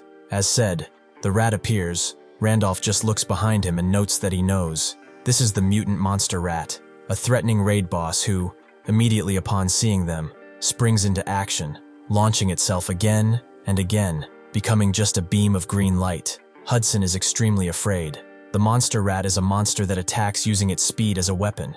Normally, the standard method is for 6 to form a formation and slowly corner it and hunt it down, but they came here with no preparation at all. What is this guy thinking? Doing something so reckless? Randolph doesn't even move. He calls for Isabella and tells her to go to 10 o'clock. She immediately rushes in on the rat, who is confused to see that he is getting pummeled again and again. Randolph thinks that if one knows its pattern, it doesn't matter how fast it is. Of course, that's only possible because Isabella is a character whose combat proficiency has been raised to a point where she is on a completely different level from an ordinary character. As Hudson watches, Randolph calls for him and notes that he will keep the promise he made to him no matter what. He should never doubt him. If he said it can be done, then it will be done. Later that day, someone comes to another member of the Hero Alliance and tells him that he checked all the nearby CCTV footage, but there is absolutely no trace. It looks like everyone who was inside the building at the time said they don't know anything either. Jiang is getting increasingly annoyed, as this is like a ghost story or something.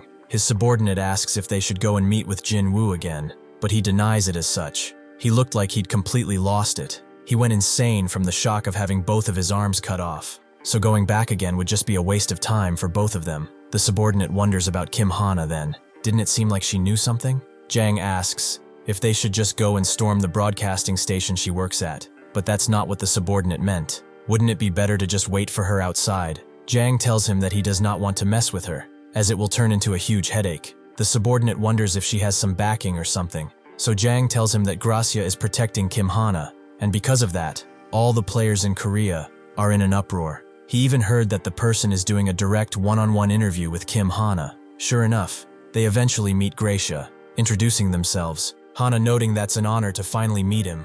The subordinate wonders if he fell for her at first sight or something, but Jiang doesn't know. Anyway, they shouldn't go poking around the beehive for no reason. He thinks that, with a phantom gun, Gracia is now the undisputed strongest player yet. That kind of monster came all the way to Korea just to interview with an ordinary reporter. Honestly, he is very curious too. But if Gracia is involved, the right move is to stay as far away as possible. If they even rub him the wrong way, the alliance itself could just get crushed. Somewhere else, Massacre is dealing with some players, with one of them who is still alive, asking what the hell he thinks he's doing. Player PK is supposed to be forbidden in the real world. Massacre asks who decided that, and the player notes that Gracia said that to prepare for the invasion. PK between players is forbidden in the real world. If Gracia finds out, he is done for. Massacre grabs his head roughly and tells him to ask his savior to save him right now. But wait, he can't. After he deals with him, the rankings have been updated. He has been registered in the top rankers for obtaining a class, so now he has the right to the secret auction house once again. As he undresses from his battle clothes, he thinks that Randolph is definitely that phantom bastard. If it isn't, then there's no way to explain the score he's built up. If it is him, he will challenge the main quest immediately without hesitation. If he waits in that place, he will meet him soon enough, and then he will kill him with his own 2 hands. In the game world, Randolph rides through the desert with the High Dragon, which looks quite different from before. Randolph thinks that he got lucky. His original goal was just to register a waypoint in the sewers dungeon, but from that fast rat, he got its core, which could be used to strengthen beast-type souls. With that, he used it to evolve the High Dragon. He asks Hudson, who is riding with them, if he took care of things at the casino properly, and he confirms as such. As instructed, everything has been done. It's true the casino is ashamed to give up, but it cannot be helped if they have to be away for such a long time. If it's for marrying Serengeti, it's not even worth worrying about. Besides, there's no way people here would leave the casino alone if he's not there. He's decided to trust and follow him. Hudson also thinks that, while the woman named Isabella hunted the monster, let alone is impressive, the way she acts as if she can see through everything is no doubt thanks to Randolph. He is an extraordinary man. If he misses this chance, he doesn't know when he'll ever get an opportunity like this again. Randolph is glad he saw reason with this. He won't have to worry about money anymore. He thinks that he made a good decision. Now he can focus solely on reaching level 10 and walking the path of the Starbearer. Hudson also wonders where they are headed now, as he doesn't recall ever telling him. Randolph notes that they are going to the masterpiece that will grant his request, and the place where the main quest 3 begins. They are going to the Tower of Spirits. They make their way to that place. but it just seems like a random forest, which Hudson does note as such. Randolph tells him it's not an ordinary forest though.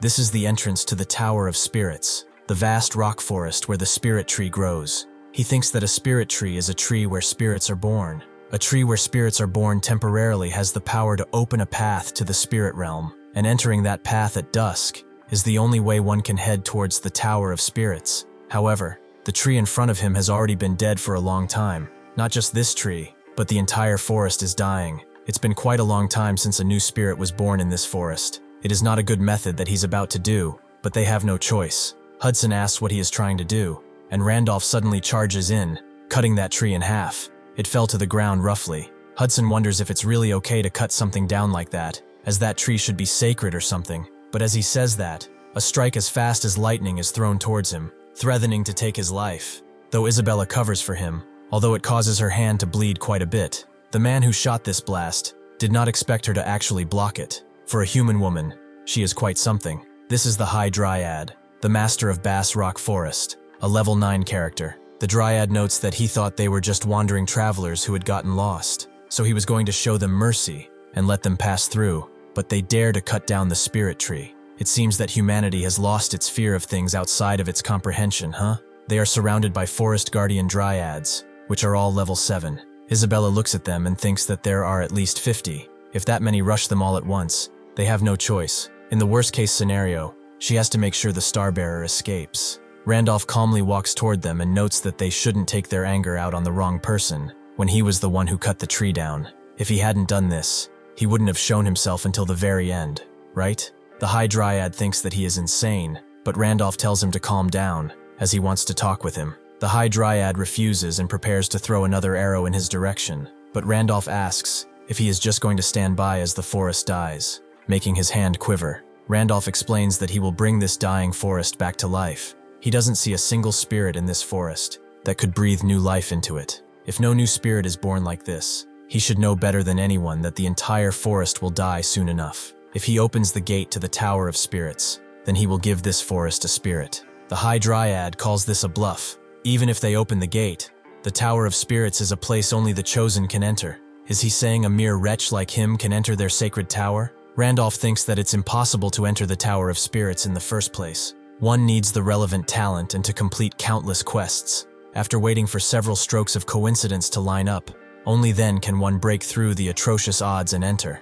Among gamers, the number of people who have entered this place can be counted on one hand alone. With Randolph's current level, entering is something he could never dream of. Of course, that only applies if Randolph were an ordinary character, but he has the druid nature affinity hidden trait. He exclaims that he will take responsibility for this forest, so he should open the gate already. Hearing his words, the other Dryads think that he is spitting lies, and they all scream that they will kill them, that they will shoot them dead no matter what. Eventually, though, the High Dryad stops them and lands. He tells Randolph that he had better keep his promise, and Randolph tells him not to worry. He always does. He will bring back a spirit to this forest. The High Dryad doesn't really expect someone like him to actually pull it off. He just figured it wouldn't be too late to kill him if he fails. With that, he gives the order to follow, as he has no patience for tardiness. They are taken to another open clearing with a bunch of rocks, stacked on one another. The High Dryad explains that, with the forest dying, the only way to open the tower's gate is to use the corpse of this stone spirit. He shouldn't forget that.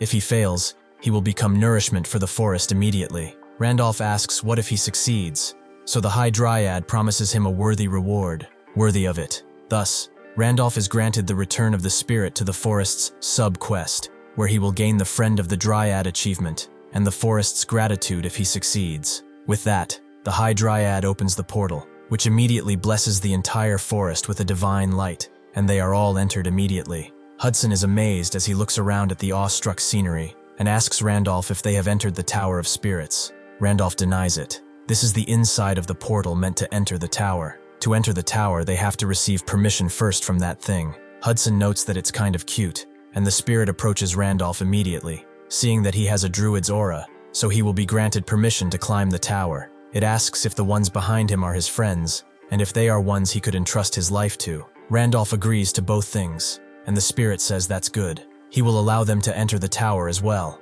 However, each of them must pass through the tower trials on their own.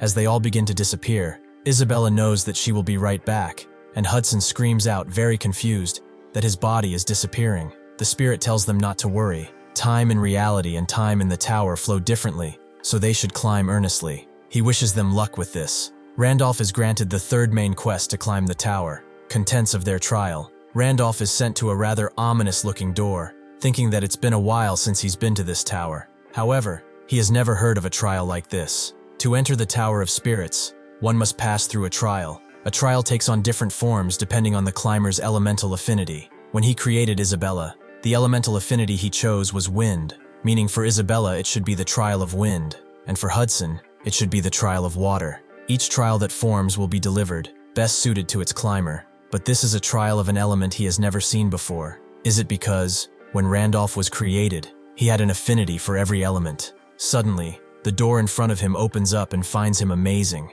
He is a being with affinity for all elements, water and fire, lightning and darkness. He possesses elements that cannot coexist. Is it because of the void element, the one that encompasses all things? Though this is far too much to be simply called a void, this is the incarnation of chaos. He should come in the trial he must pass through, which is called, appropriately, the trial of chaos. He has opened a trial that has never been opened before, so he should be careful. As if chaos devours him, he will never be able to return from this place. Randolph goes inside and thinks about the trial of chaos. For the past 5 years, he's played Pangenia without missing a single day. It wouldn't be an exaggeration to say he is the gamer who's played this game the longest and knows more about it than anyone else. Yet Pangenia still has endless things he doesn't know about. It's a game with insane difficulty that's impossible to clear, yet always ignites an overwhelming urge to challenge it. It even has these unknown regions, places where there is nothing but mystery. This is why he can't help but fall in love with this game all over again.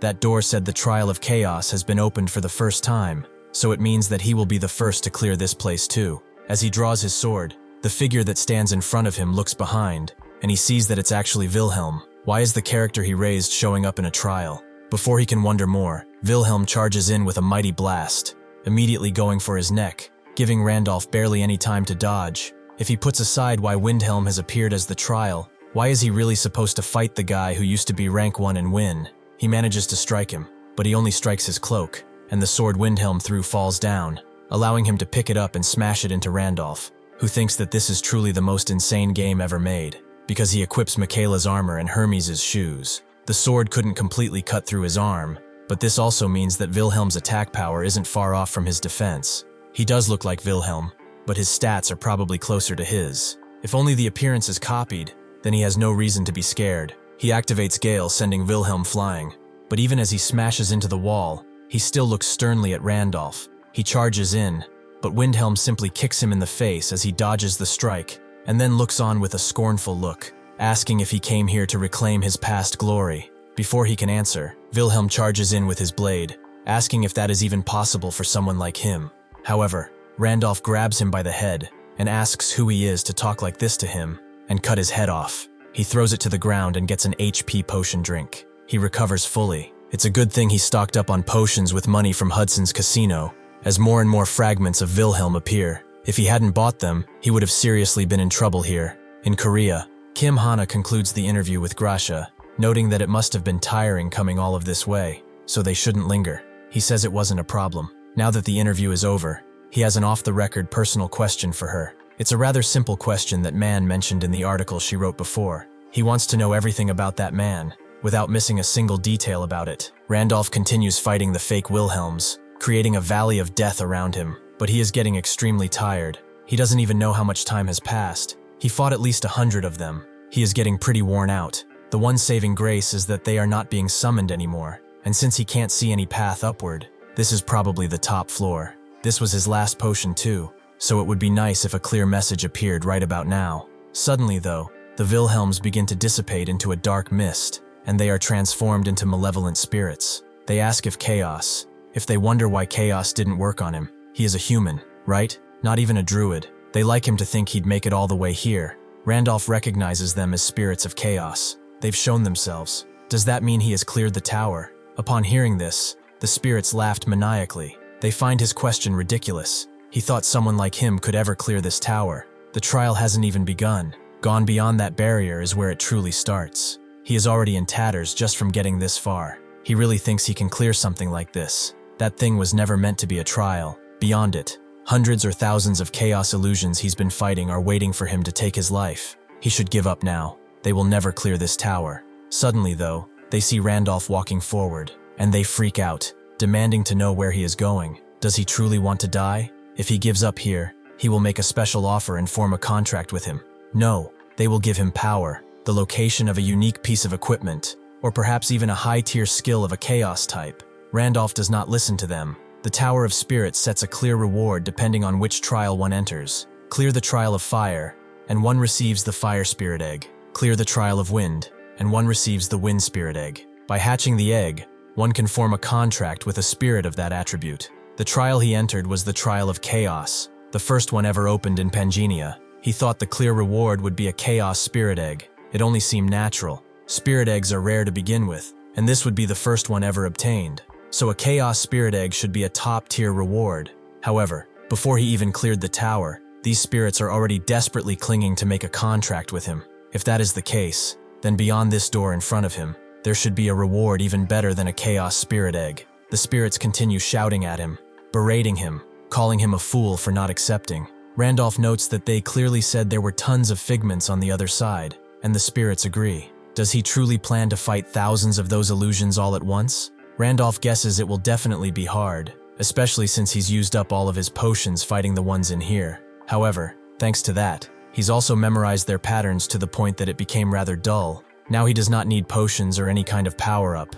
He'll just repeat the patterns he's learned already. If doing only that will let him clear it, there is no reason to refuse. The spirits fall silent for a bit, completely stunned, but then they all smile, not expecting him to challenge it for such a selfish reason. He is an idiot they can actually admire. With that, the light consumes Randolph as he enters the gate, but he is brought back to the lobby of the tower. With this, he has finished the third main quest, and the results are now being calculated. The spirit guide appears behind him, noting that he really did succeed in clearing, so congratulations are in order. It seems his companions are also still alive. Randolph understands that all the talk about the real trial beginning was a lie. The spirits confirm as such. If he had chosen to contract with the spirits of chaos, he would have been trapped there for the rest of his life. Randolph hilts his blade and notes that those bastards are really good at lying, huh? The spirit guide notes that they are like that to begin with, although he must have received a hint when he crossed the trial. Either way, he should collect his clear reward and hold out his hand. For clearing the Tower of Chaos, he gains an egg. Randolph thinks that if it's nothing hidden, then the reward is likely just a chaos spirit egg. It's a little disappointing, but it's not a bad reward. The system glitches, and the chaos spirit egg suddenly transforms, gaining the heavenly title and becoming glitchier and glitchier, until it's revealed that he has obtained the heavenly spirit egg, an object of seemingly immense power. Randolph has never seen something like this before, and even the system can't categorize it. It's an unknown egg that fell from the heavenly realm, said to lie at the end of light, darkness, and chaos. Only celestials can see and hatch this egg. Randolph thinks that by celestials, it's referring to the heavenly race that lives in the heavenly realm, and the fact that he found this egg is proof that he is one. But no way. Is this connected to his heavenly trait? Maybe heavenly isn't just a name overlap, and this could be a trait related to the celestials. He asks the spirit guide if he knows anything about it, but beyond the fact that it is clearly not an ordinary egg, no. However, even the spirit kings are showing eager interest in it. Randolph knows of them, are some of the strongest beings in existence. They are the key meditators who make up Pangea. He is rather curious about what kind of egg it is, but there is no way to find out now, so he will have to hatch it later. He has become the first to conquer the Tower of Chaos. There is nobody to compare him to. This is an unprecedented achievement that nobody has ever accomplished. The total score is 240 points. The constellation of fortune is amazed by his results, so the rewards are upgraded. Cited by his adventurous spirit, the constellation of adventure also upgrades the reward. Another constellation praises him for defeating himself. Another cursed constellation expresses interest in him and the heavenly spirit egg, and the constellation that guides black light remembers his name. All three upgrade his reward. Randolph can only be happy. Some constellations showed interest in him back at Dramid's sanctuary too. However, to think 5 of those high and mighty beings would take such an interest. These are all constellations of the 100-star temple. They are beings that play important roles in Pangea's setting, just like the Spirit Kings do. From a player's perspective, they are the kind of beings one loses nothing for staying on their good side, since they can directly assign special quests or upgrade rewards, just like this. In the game setting, he heard they liked stories humans tell. He guesses that means they really liked the Trial of Chaos he showed for the first time in the game's history. Naturally, the grade of the rewards is being transcended due to the constellations, and he can now choose 2 rewards from the 20 listed below. Randolph is impressed. This is far more than what he could have imagined. Sometime later, Isabella and Hudson cleared the tower and came out too. Isabella received a wind spirit egg as her clear reward, and Hudson got the water spirit egg. The number of spirit eggs one gets as a reward is decided randomly. Luckily, Isabella obtained 2 spirit eggs and decided to keep her promise to the dryads by giving them one. If someday they hatch the wind spirit and release it into the forest, this bass rock forest can regain its vitality, and the dryads will have a new place to live in. In addition, as thanks, the dryads gave them the best elixir, a mandragora. It's made from a 1,000-year-old medicinal herb that has absorbed the forest's vitality. Naturally and fortunately, they gave it to Isabella, who provided the spirit egg, so she will grow even stronger with this. He has also completed the Return to the Spirit Forest subquest. He gains the title Dryad's Friend, and a waypoint has been created in the teleport book for this forest. Additionally, in the Hall of Fame for the 3rd main quest, he is ranked 1st, so he has obtained the Guardian Wall privilege. As they ride away, Randolph looks at the Guardian Wall, which is a level 11 trait. It protects the locked-out body from danger and even warns him. Protection strength varies depending on the level of Guardian Wall for 30 seconds. A level 11 Guardian Wall nullifies attacks of 1 star or below. Randolph understands that when he logs into Pangania, it protects himself from reality. When he returns to reality, it protects him from the game. Now, there are 72 hours left on the broken golden scale fragment. Thinking about the future, the more remaining time he has, the better. Hudson, who remained silent up until now, thanks him as he never expected to obtain a spirit egg. He wants to hatch it as soon as possible, as the spirit should be able to solve his problem. Randolph agrees. The path from 9 to 10 is hard alone, but if he borrows the power of a spirit, it should be quite possible. Additionally, since he needs to stop by somewhere before going back, would he like to come along? Hudson agrees. After receiving such a great favor from him, he will accompany him any time if he needs him. Randolph thanks him. It's good to have comrades in all sorts of places after all. They arrive at the place Randolph wanted to go to, and Hudson immediately begins to shake, even if this seems like a rather normal place.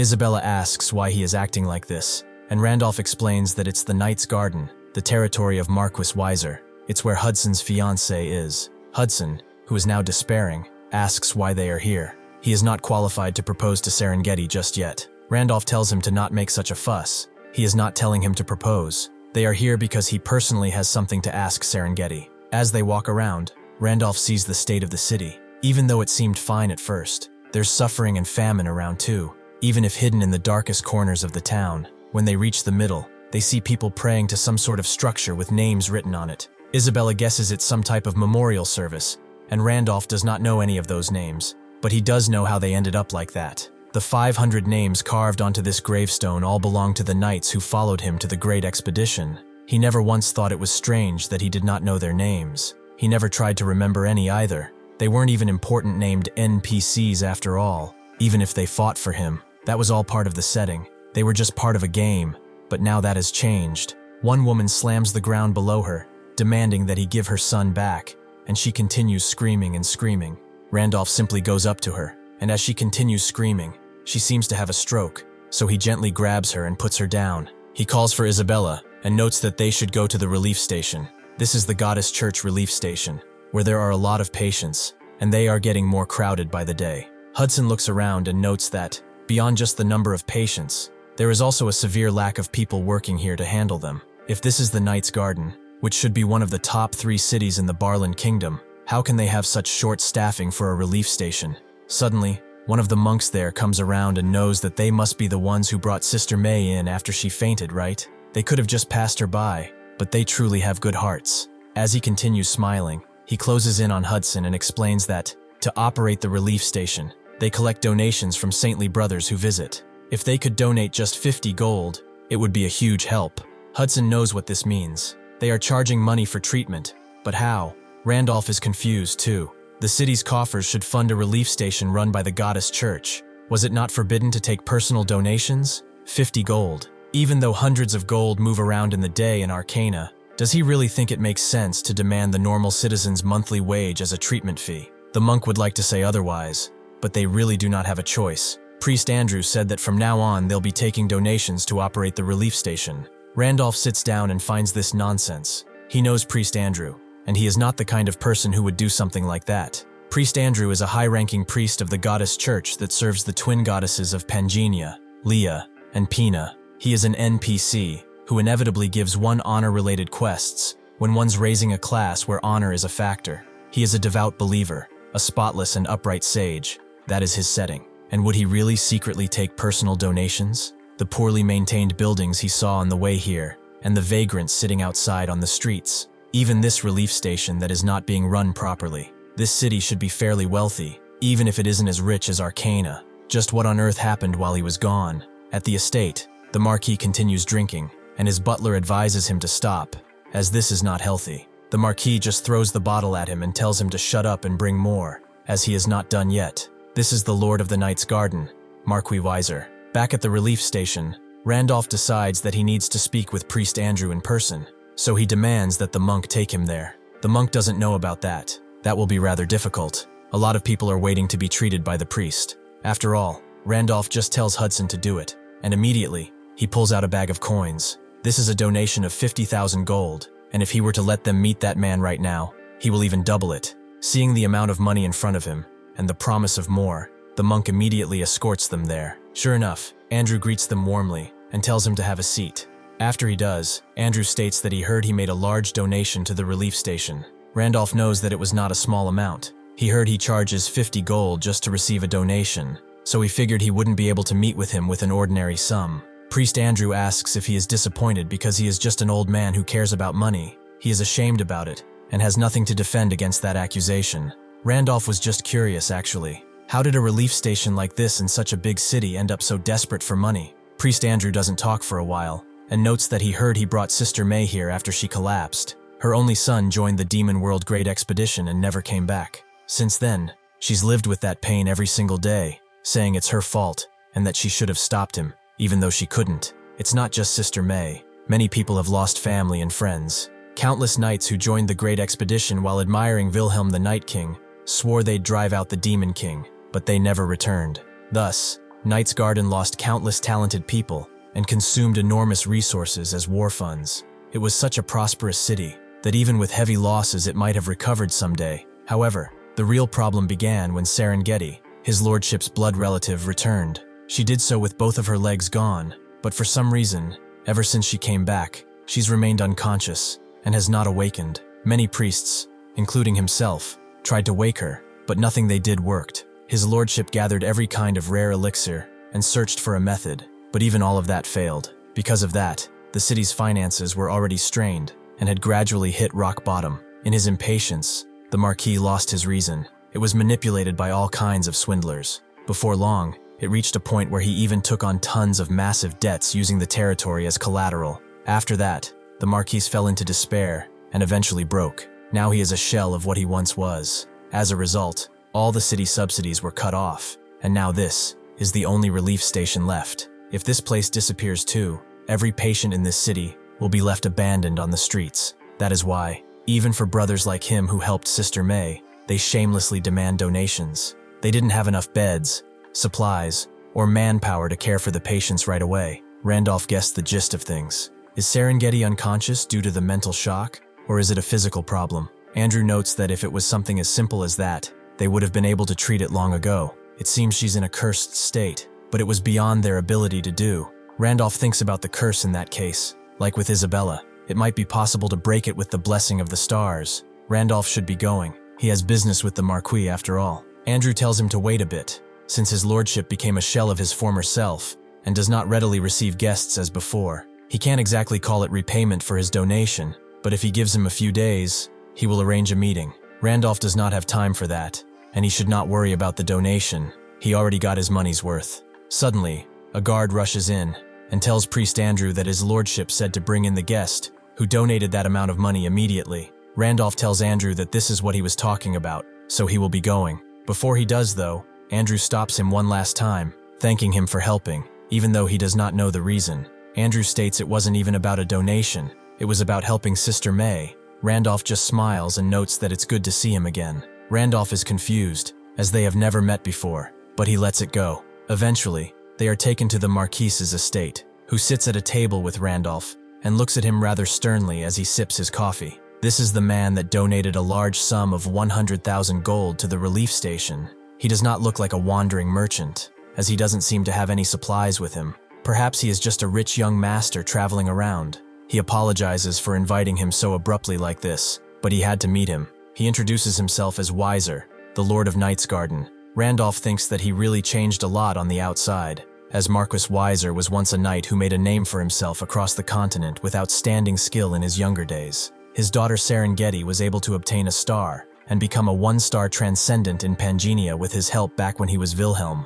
She rose into the ranks of the strongest on the continent. Thanks to that, his house established its position and held its power within the Barlan kingdom, and in gratitude he swore loyalty to him.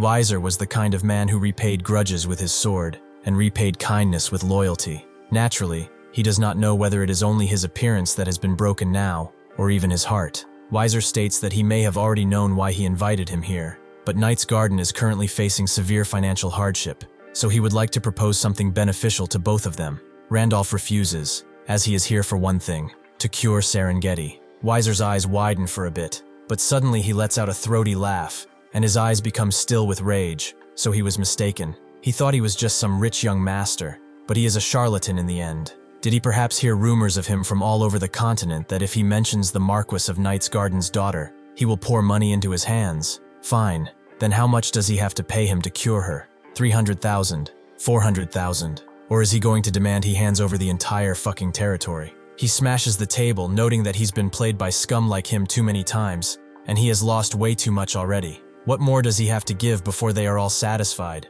He sighs, noting that this was a waste of time, and tells his guards to gouge out this con artist's eyes and throw him out as punishment. Randolph tells them to stay their blades. He does not need money, so he should listen until the end. He cannot guarantee it, but there is a chance he can treat her.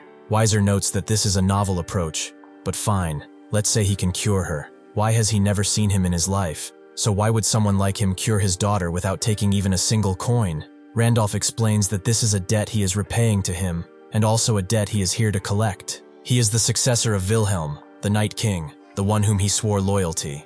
If he is taken to Serengeti, he has something to ask of her, and in return he will heal her, who has sacrificed herself for her master.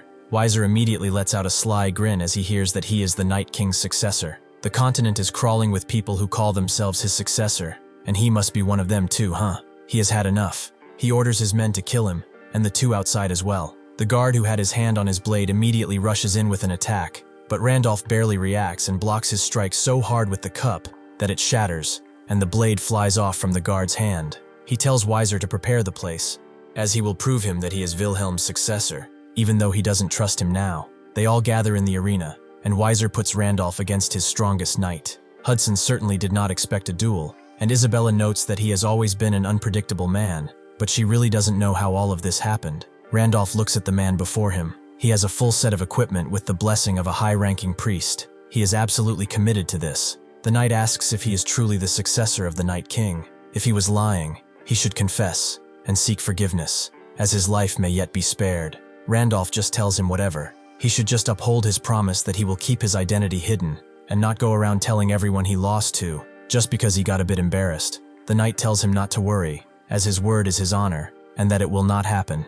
Now he wants to see the skills of a self-proclaimed successor of the Night King.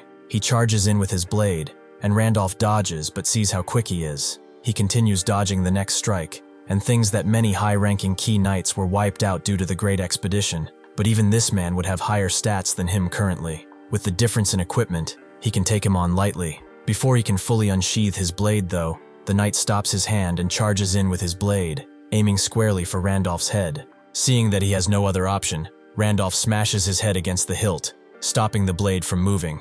The knight certainly did not expect this. He is no fraud after all. He is just a damn lunatic. Another knight next to Weiser notes that his movements are quite decent, but he doesn't believe so. They are nothing but cheap tricks. He has seen countless idiots who went around saying that they are the Night King's successor, piggybacking on his reputation, but his sword cannot be so easily replicated. Having seen it firsthand, He can tell his sword has surpassed the level of a human being, incomprehensible for people like him, unless he shows that a technique akin to that. This man cannot claim to be his successor. The knight fighting Randolph notes that he is quite different from the fraudsters he's seen till now, that's for sure. He has real talent. If he admits his lies, he will take him under his command, as he would ask the Lord for his sins to be forgiven. Randolph finds it funny. He has a full set of equipment against a level 3, yet he is still so full of himself. The knight tells him that he only wears this because his lord commends it. Randolph just kicks him away and notes that it's good for him, then he has a lot of good stuff on. But if that is the case,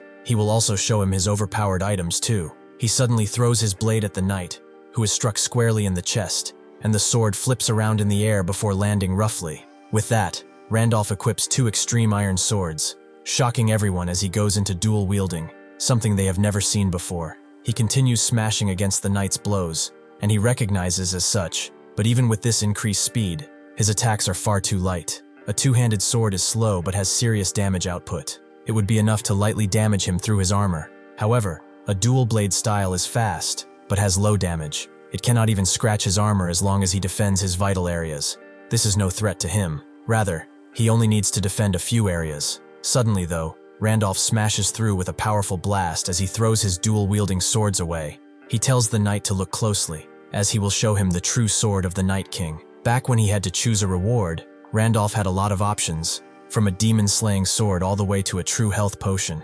One thing caught his eye, an extreme iron sword, which was just a blade pushed to the extreme. It was a regular iron sword, but an oddball transcendent star strengthened it to the max, and transcended this item. That is why it gave +3 strength, and a sword mastery boost of level 1. Using the sword with other extreme items will create a set effect called Extreme Wear. Since he already had the Michaela set for his armor, it would be nice to have the double bone bonuses stack up with that. He chose 2 extreme swords. His weapon master trait caused him to gain +5 levels in mastery. His masterful hands gave him another +5, and the extreme swords each gave him 1 level, 2 levels from the Extreme Wear. Class star successors may also read the memories of the previous star owner under certain conditions, and since he has reached sword mastery level 10, he may read the memories of the possessed star. It is recreating parts of the Night King's Windhelm sword technique, so that's why he can now unleash it. The knight can't do anything now, as Randolph switches between blades expertly, like he has been doing it his whole life.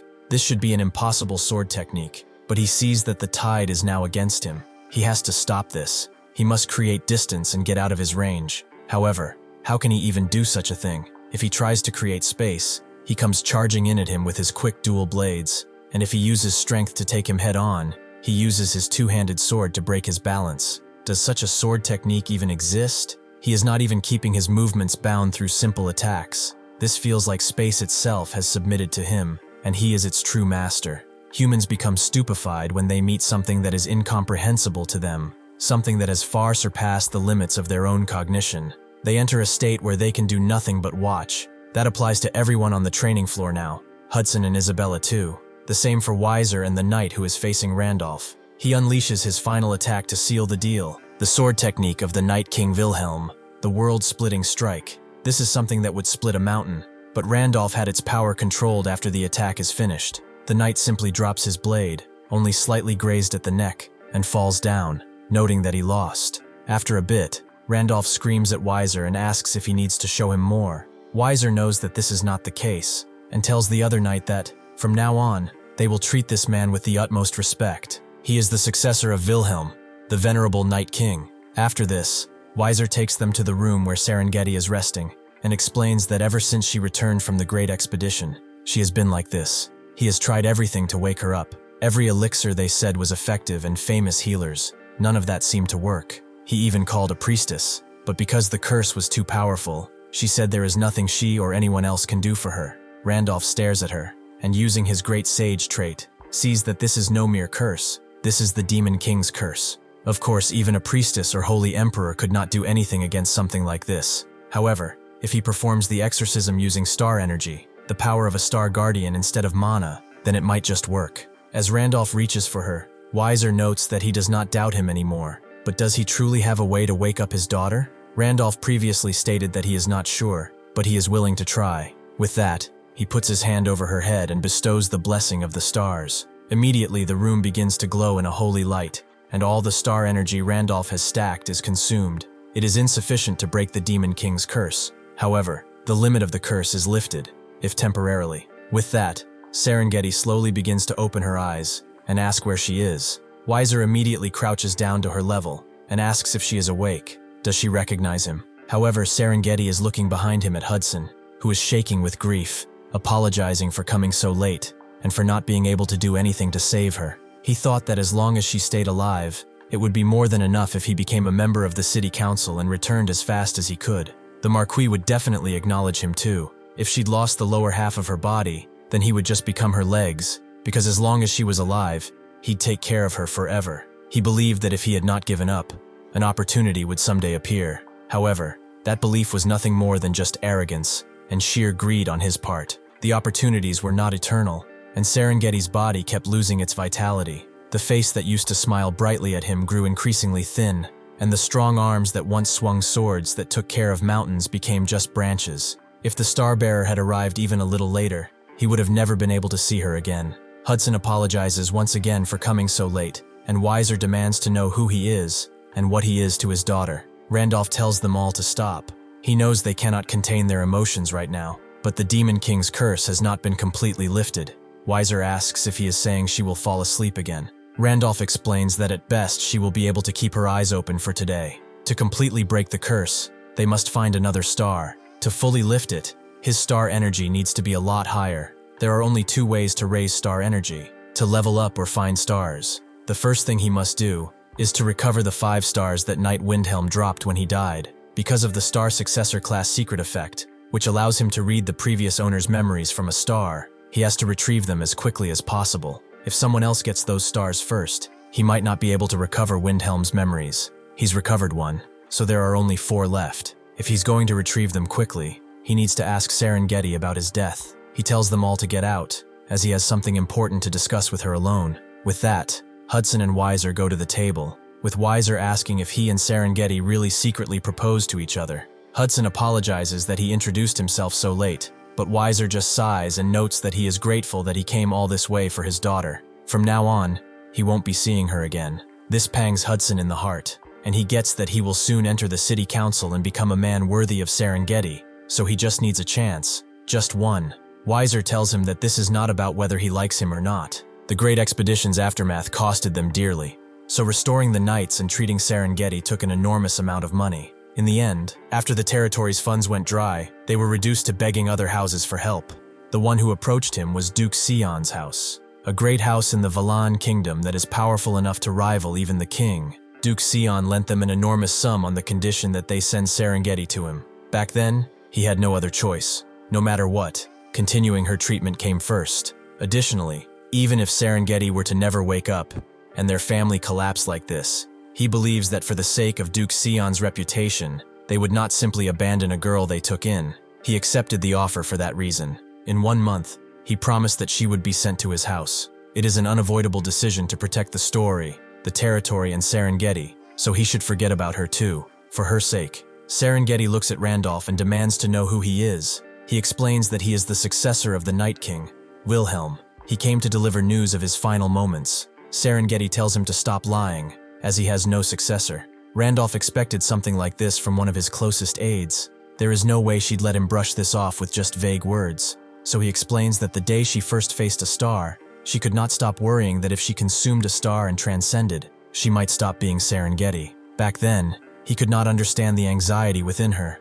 However, thinking about it now, it must have been that she wanted her love for Hudson to remain unchanged. Serengeti is confused that something only Wilhelm and she would know. But Randolph knows another thing, that he gave her words of encouragement. Well, it's more like he actually just pushed her and told her to get on with it. Serengeti begins to let out a stream of tears. Randolph explains that there are circumstances. His appearance has changed drastically, but yes, if she wants, he can tell her other stuff as well. He knows about the memory of when he encouraged Serengeti because of one thing back then, when he was a player. He did not know the details of what was said. The encouragement he gave was just one of 26 emotional expressions that pop up when one presses the control and keyboard keys together. However, thanks to the Star Successor's class hidden effect, it happened yesterday, as if the scene was being drawn inside his head naturally. That manner of encouragement was not his, but but an action reflecting the personality of the character named Wilhelm. Serengeti knows that he is not the kind of man who would speak lightly to others, so this is more than enough. Randolph thanks her for believing him, and she also asks, if his appearance changed, does that mean he became a sinner? Randolph confirms as such. She tells him to be wary of hunters from now on, but he is already a few steps ahead of her. People, players actually, who possess others while retaining memories from before death are called sinners, and the NPCs who specialize in hunting sinners are called hunters or reapers. Randolph notes that, more importantly, there is something he wants to ask about his final moments. That day, he definitely slayed the Demon King. He is sure he drove the path of light into that bastard's very core, and that his body started to collapse. However, in that instant, everything just stopped. After that, his consciousness cut out, and he died. He wants to know from her own mouth about what happened the day he died. The Demon World expedition led by Wilhelm involved unprecedented forces of 200,000 elite troops, and their morale, driven by the ambition to become the heroes of the first Demon World expedition. Based on the data they've accumulated so far, they prepared thoroughly for that world. A meticulous operation with not a single inch of error left, and every variable accounted for was designed. Everything was perfect, or rather it was supposed to be. Serengeti lay down amongst the bodies of her comrades. The fight was completely ripped out of her. A priestess told her to continue forward. She would give her blessing, even if it was to cost her her life. Another soldier noted that it was frustrating, but this was probably as far as he would go, so she should leave. Another told her to hurry, and so on. Everyone basically dumped their last words onto her, and she could not do anything but cry, noting that it's truly over. Even after using that many lives as stepping stones, they could not even reach the Demon King's feet. She did not even pay any mind to the undead that came out of the ground. People she used to think of as comrades, now just bodies that seek flesh. Serengeti thought that it attacked them, as if it knew their movements. This makes no sense unless a traitor is colluding with the demons among them. This was the end for her. They were collapsing from inside the expedition force. Was this truly impossible from the very beginning? Suddenly, beams of light took care of the undead, and a voice told her that it is not over yet. That beam of light grew into a ball, and it exploded throughout, taking the undead out with extreme prejudice. Wilhelm appeared before her, noting that she looked quite exhausted, but she should rest for a moment, as it will all be over soon. Wilhelm was known as the martial god. The Night King was a living god himself. Before the martial god, the demons were so outmatched that one could even feel sorry for them. That's how overwhelming his presence was. A single strike of his reshaped the earth itself. The deep despair that Serengeti felt, the aching loneliness of her own demise, it was all cut down into nothing but by a single sword and a single man who was determined to see it through. As they walked through the demon realm together, Serengeti told him that there was no need for him to do this. Her body has already recovered enough. He told her not to worry about it. He is only saying it so she can recover her stamina. But are they the only two that survived? Serengeti noted that, excluding the wounded they sent back through the entrance of the demon world, this would be counted as a total annihilation. Wilhelm understood and noted that, at the very least, she must survive and return. She cried every night, saying she wanted to see that guy Hudson or whatever his name was. Serengeti became embarrassed and screamed that she did not cry. However, she will definitely go meet him again. Suddenly, a gigantic demonic rune right in the middle of where they were walking.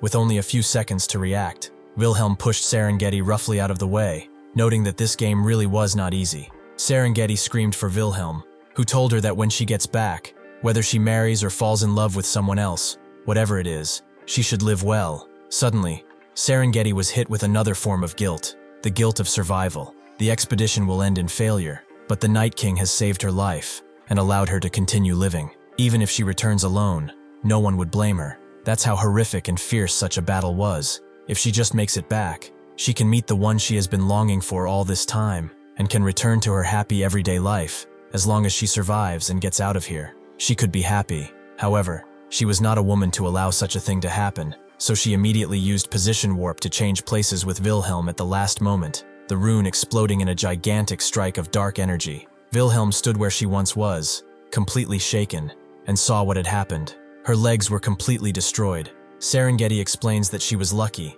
Even after getting caught in the Demon King's trap, her body did not vanish. She lost both of her legs, but thanks to the elixir Wilhelm gave her, she was able to survive. Randolph feels a bit ashamed. Back then he was pretty immersed, so he acted without thinking much, but it played out pretty dramatically in game. She also explains that after that, Wilhelm placed an extreme vanishing enchantment talisman on her and hid her body. Because of this talisman, the Demon King could not sense her, so she was able to watch the situation unfold until the very end. Randolph remembers up to that point too, but that's not what he is curious about. He is wondering about what happened after that. Serengeti explains that just as he remembers, the Demon King certainly fell. However, all of a sudden Wilhelm froze, like time itself had stopped completely. The strike that he drove into the Demon King suddenly stopped, as dark energy permeated throughout the entire plane.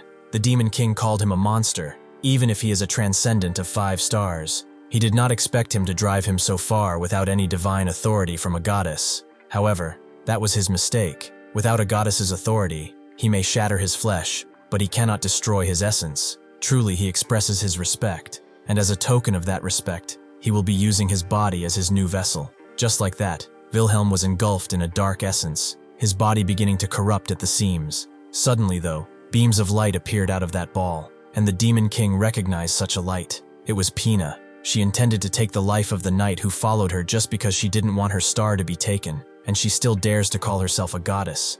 After Wilhelm fell down completely and utterly lifeless, the Demon King swore vengeance on her for not honoring this duel and for her constant meddling. Serengeti notes that she has no memory of what happened after that. Randolph understands. The Demon King tried to take Wilhelm's body, and the goddess Pina intervened. But what on earth was happening? For a goddess to intervene personally like this? Outside the castle wall, a bunch of guards are standing watch. One of them notes that this is boring, and that they have not been assigned to guard duty way too often lately. Another explains that he heard everyone from Night Order all the way down to the lowest-ranking soldiers have had their pay delayed because the territory's finances are in trouble. As a result, people keep leaving, and there are not enough replacements for shifts who'd stick around the territory that is going under after all. As the boardman notes that it's true, he suddenly stops in his tracks as he sees something in front of him, something that makes his heart sink. It is monsters who are charging in. This is a monster wave, and it is attacking the city. A very long time ago, a war between light and darkness broke out in Pangenia. The goddess Laya died during that war, and the continent sank into a deep-seated darkness. After that, the continent was split apart, and the ends of the roads were blocked by a dark void. To connect the separated lands, people eventually poured astronomical sums of money into the development of warp travel. In other words, a warp is an essential means of transportation for people in Pangenia to travel between the continents. At the same time, a warp is an unknown object that passes through the dark void. Warps that are not managed and abandoned can sometimes connect to that dark void and turn into disasters. Disasters like these, where a monster wave appears to attack a city. After Randolph takes all the information in and thinks about everything that Serengeti said, he is left with more questions than answers. He is not certain, but if he tries to piece everything together. 1. The reason he could not kill the Demon King was something rather strange. Right before he could kill the Demon King, time stopped, and to the real him, the moment looked like a common blue screen. However, Serengeti witnessed everything, which means NPCs who are being inside the game were not affected by that time stop. Perhaps for some reason, users playing the game were set up such that they could not defeat a Demon King. As for the existence that can kill his true essence, which the Demon King mentioned, maybe that existence isn't a user, but a player who has entered the world inside the game. Then that might be why they ended up in this other world. 2. The conditions for becoming a player. If one dies in the game, they are summoned as a player. However, the death of the character Wilhelm was not his first ever death, so the most reasonable explanation is that one becomes a player when the strongest character they raise dies.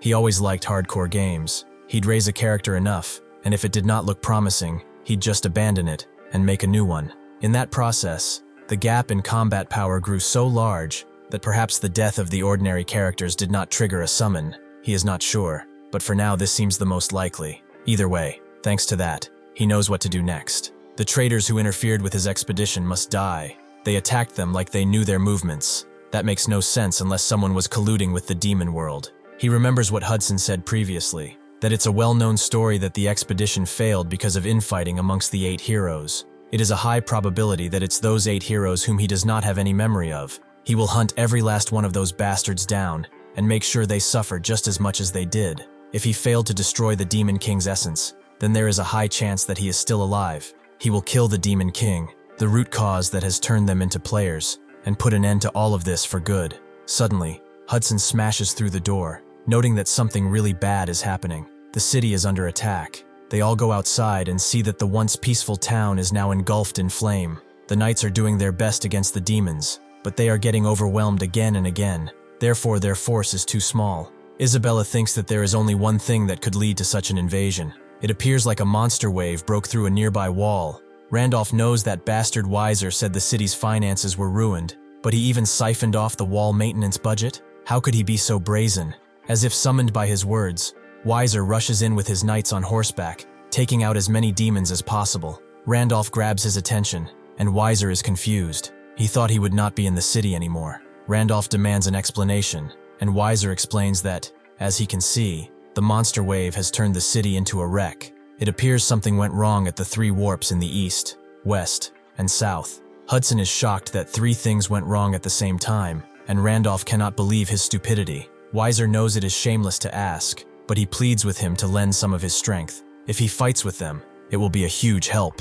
With that, Randolph gains 2 quests, the Defender City sub-quest, and the 4th main quest, to fill the crack in the dark void. The warp has overheated before the strong ones from the abyss can spill out. He must stop all the overheated warps from operating in 10 minutes. Randolph can't believe how brave and wise he is. He is throwing a quest at him in this situation. He continues begging him, but with the city's current forces defending, it is impossible. Hudson also begs him to help with Serengeti's territory, but Isabella tells him this is not something that one can decide with emotions. Randolph thinks that this is truly the worst-case scenario. For now, it's only normal monsters, so they are holding on, but the moment 10 minutes pass and a hybrid appears, they will be wiped out without being able to do anything against it. A hybrid is something neither he nor anyone here can handle at this moment. The only way to prevent hybrids from appearing is to destroy all the 3 warp gates and clear the quest before 10 minutes are up. However, they do not have enough forces. The regular soldiers are busy defending the city,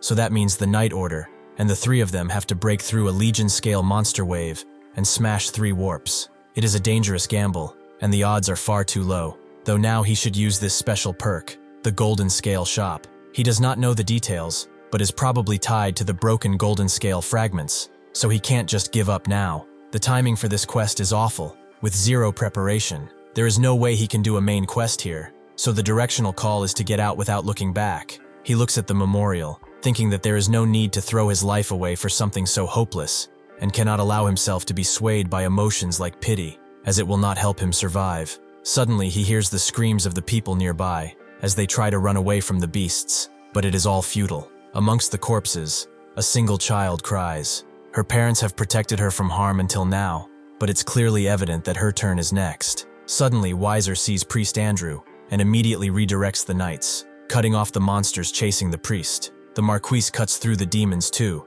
and tells Andrew that he must get a horse. They cannot save everyone anyway, and if they lose him, then there is truly no hope. Andrew notes that he refuses to abandon everyone, but at the same time a goblin charges in. With only a few inches left beyond them, there is no way anyone would have time to react. Unless it's Isabella, that is. She cuts the goblin's head and hand off with ease, confusing everyone. Randolph knows that it might be quite tough this time. Anyone who wants to pull out can do so. Hudson tells him not to say that. This is about defending Serengeti's territory, so of course, he will help. Isabella notes that he talks like things have been comfortable ever since they teamed up. Randolph tells her to shut it, and notes that he is just saying that, because this time, he really needed their help. This is a quest no sane person would ever accept. There is no way to clear this difficulty while dragging a half-collapsing city bundle of NPCs along. The only reason he accepted this quest is not that he feels sorry for the dying people, not because he feels responsible for a city that fell after joining the expedition, and not because he wants to protect the family of a subordinate who lost his leg saving him. It is also not because he feels guilty about the people who lost their families because of him. Surely not. It is just because he is a freak who loves hardcore situations. Starting now, they are going to cut a path through this wave, no matter how long it will take. The Marquise charges in with his men, but one of them asks if they are really going to keep pushing through like this. If they fail, they will be isolated in the middle of enemy lines, and nobody will be able to pull them out of there. The Marquise, however, doesn't answer. He knows that this is basically a suicide mission. He trusts what Randolph has said. When he suggested that they carve through this wave, Weiser was naturally against it. With only their current knights, it would be impossible. If they get isolated halfway, they would be wiped out. And then who would defend the city? Randolph asked if there was another way. As long as they don't destroy the warp outside the walls, the monsters will never stop pouring out of it. This is not about whether they can or not. They have to. He will make sure they break through no matter what. That is why he continues giving the order to charge and not slow down, no matter what. He has put all of his trust into Randolph. Randolph is pleased that he keeps running. He should do so, as this is enough. They are within their attack range after all. He throws a mighty spear at the kraken that is holding the gates shut, which is shocked to see that it took one of its tendrils down. After that, Randolph summons the teleport book and creates a warp above, connecting to Bazrog Forest, where dryads pour out. The dryad reader speaks, noting that they have come to repay the grace of the forest to their dearest friend. With that, they strike at the demons below, giving them no quarter. As Weiser continues charging in, he is shocked, and Marco did not expect to see dryads here.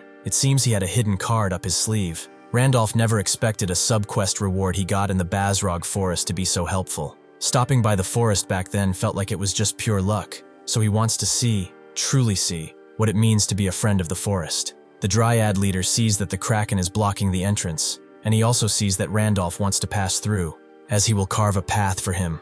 With that, he lets a mighty arrow fly, which seems to be just a precise attack at first, but the moment it hits the kraken, the beast explodes along with the piece of gate he was holding. The monsters around all perish under the attack's weight. With that, the knights charge through, actually managing to get out of the city. Marco is glad to see it, and Rebecca knows that they just need to destroy the warps, and it's over. Randolph can't believe he made a path so easily. Is that what a level 9 raid boss monster is like? Weiser rallies everyone, noting that it's far too early to celebrate. The monster wave is not yet over. They have roughly 6 minutes until the hybrid emerges from the warp.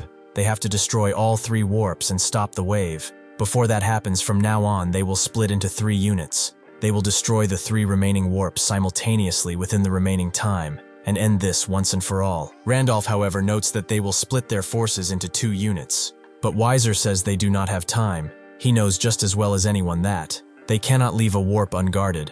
Randolph knows as such, but even if the dryads have the monster horde that invaded the city pinned down, there will definitely still be a large number of monsters guarding the warps. If they split the Night Order into 3, they will never destroy the warps in time, no matter how. Weiser understands where he's coming from, but what about the remaining warp? There is not enough time to destroy one and move to the other. Knowing this, Randolph notes that for the remaining warp, only he and Priest Andrew will be going. Weiser asks, what kind of ridiculous plan that is? There is no way something like that is possible. Randolph tells him to trust him. This is the choice with the highest probability of success. However, 30 seconds before the hybrid comes out, they have to destroy the warp before then. Weiser truly does not know what he is thinking, but they have come so far thanks to him, so he will entrust him again and count on his will. As Randolph is left with Andrew, he asks what they are going to do now. Randolph notes that they are just going to destroy the warp.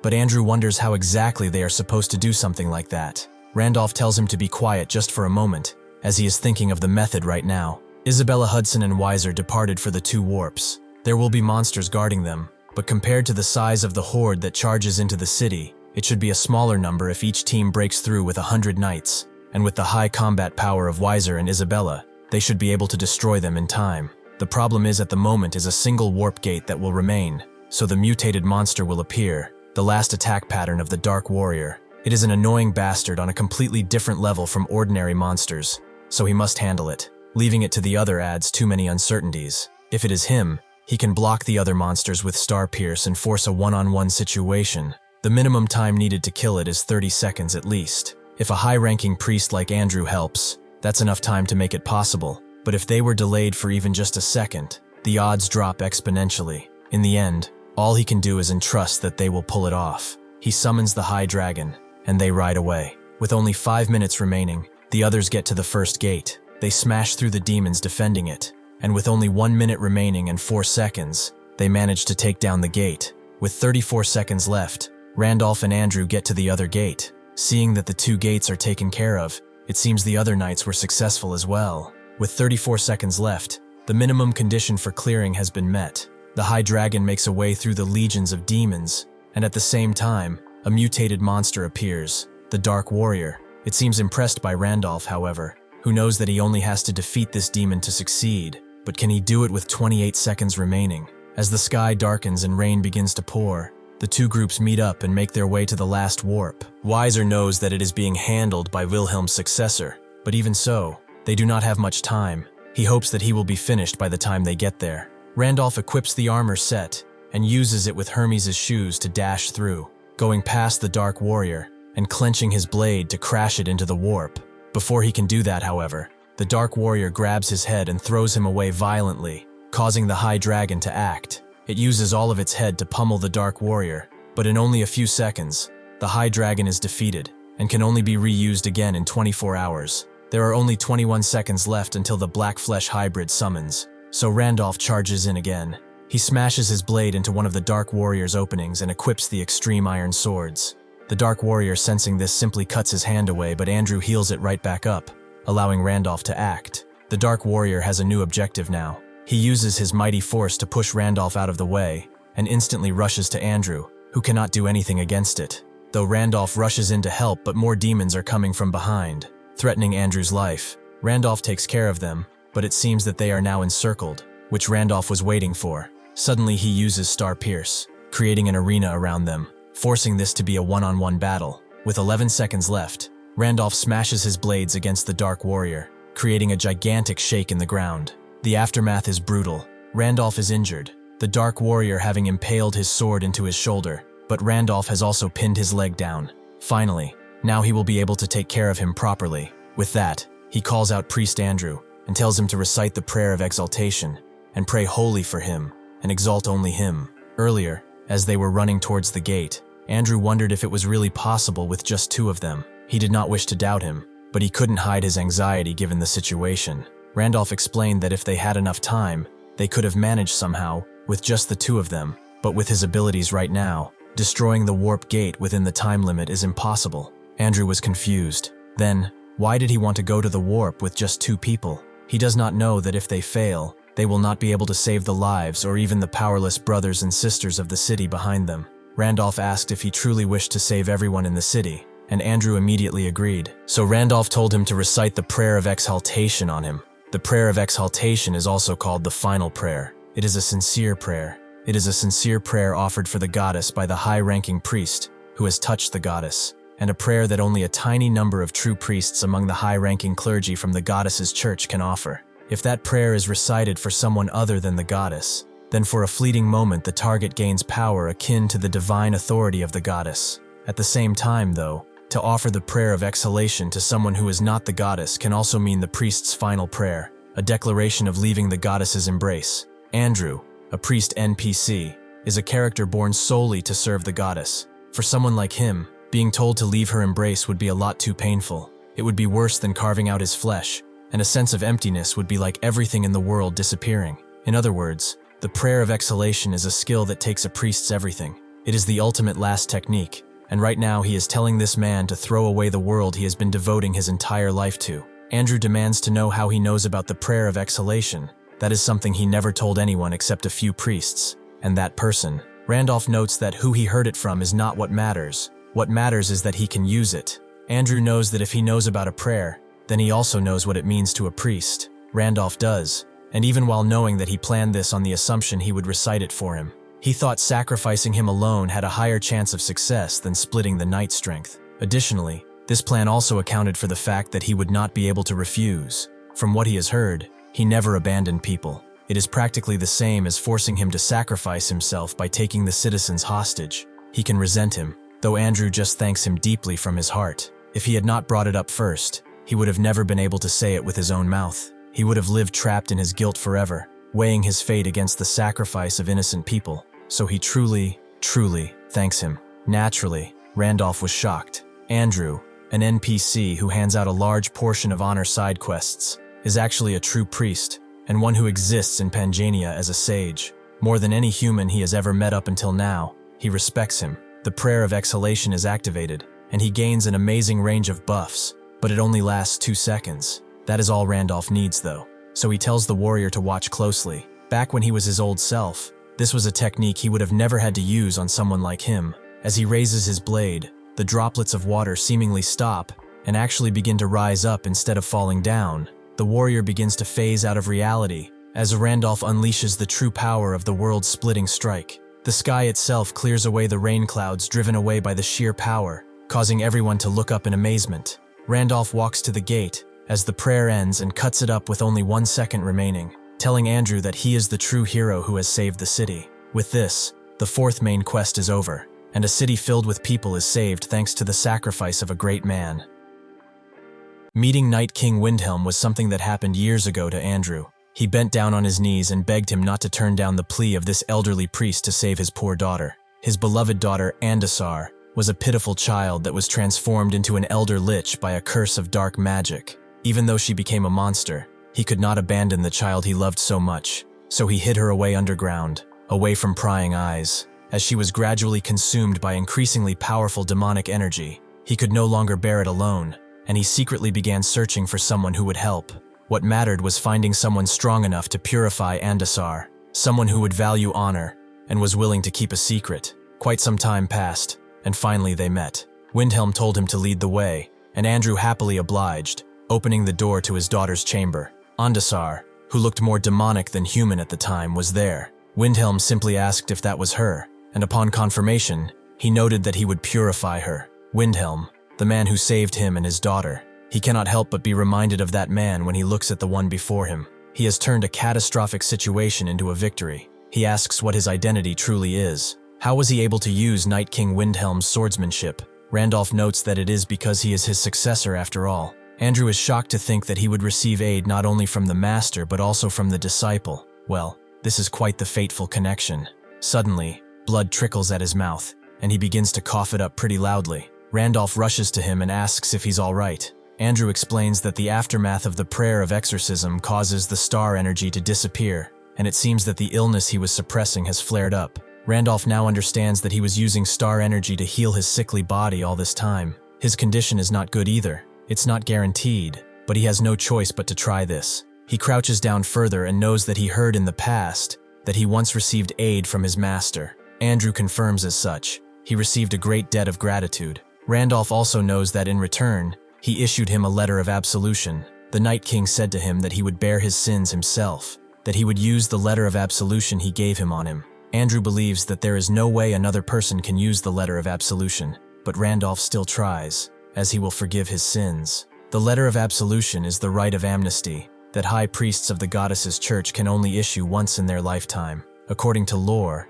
it is the authority to grant amnesty in the goddess's name for any sin other than the mortal sin defined by the church, the 10 evils. In the current game, absolution is an item used to remove an oppression penalty imposed on users who commit poor manners. It's issued on paper, but that is merely a shell to give the impression that it was issued. In truth, it has no physical substance. The contract with Dramuth is also the same. It is a kind of trust. Andrew slowly feels his star energy returning. But how can this be? The letter of absolution can only be used by the one it was issued to. How is this possible? Randolph thinks that with Dramuth it was possible, so he tried it just in case, and it actually worked, something he never expected. Andrew is well and truly shocked. It is possible he received a letter of absolution from another priest, but if that were the case, there's no way he wouldn't know about it. Surely he didn't obtain the letter of absolution through improper means. He should repent, as he will pray along with him. He should explain this. He is Windhelm, but he can't really reveal it, so he will just knock him out. Before he can do so, Isabella rushes in, asking if he is all right. Randolph smiles as she comes at the perfect time. He knows that apparently, everyone came here to find them, so they should be on their way. Andrew believes that their conversation isn't finished yet, and Randolph knows that he is pretty persistent. He should just think of it as the heavens coming to his aid. The fourth main quest's rankings are being updated, with Randolph's points still tallying well above the others. The day after the invasion ended, the Dryads returned to the forest via the teleportation book. He thanked them for their help, and the Dryad leader noted that it's only natural to help a friend. He should not forget that whenever a friend is in danger, they will always be there to help. For those who drink in the forest essence, the city air must have been poison, yet they showed not a hint of strain. After they left, the city immediately began rebuilding. Of course, since a destitute city that neglected the maintenance of the warp gate wouldn't have money, everything was carried out with Hudson's funds. The broken warp gate was to be repaired by hiring a kingdom alchemist, so for quite a long time, there would be no risk of the warp gate becoming corrupted again. Naturally, hiring an alchemist would also require funds, but there is no problem since they have Hudson. Andrew regained his star energy. But for now, he must recover. In the meantime, with no priest to care for the city's wounded, they decided to heal people using potions. Of course, buying that many potions would require an astronomical sum, but there is no problem whatsoever since they have Hudson's funds. Hudson himself knows that he feels like everything's been resolved with his money for a while now. Randolph told him that they couldn't do anything about it. The city has no money, so he should just take it as an act of service for Serengeti's sake. He asks if she's fallen asleep again,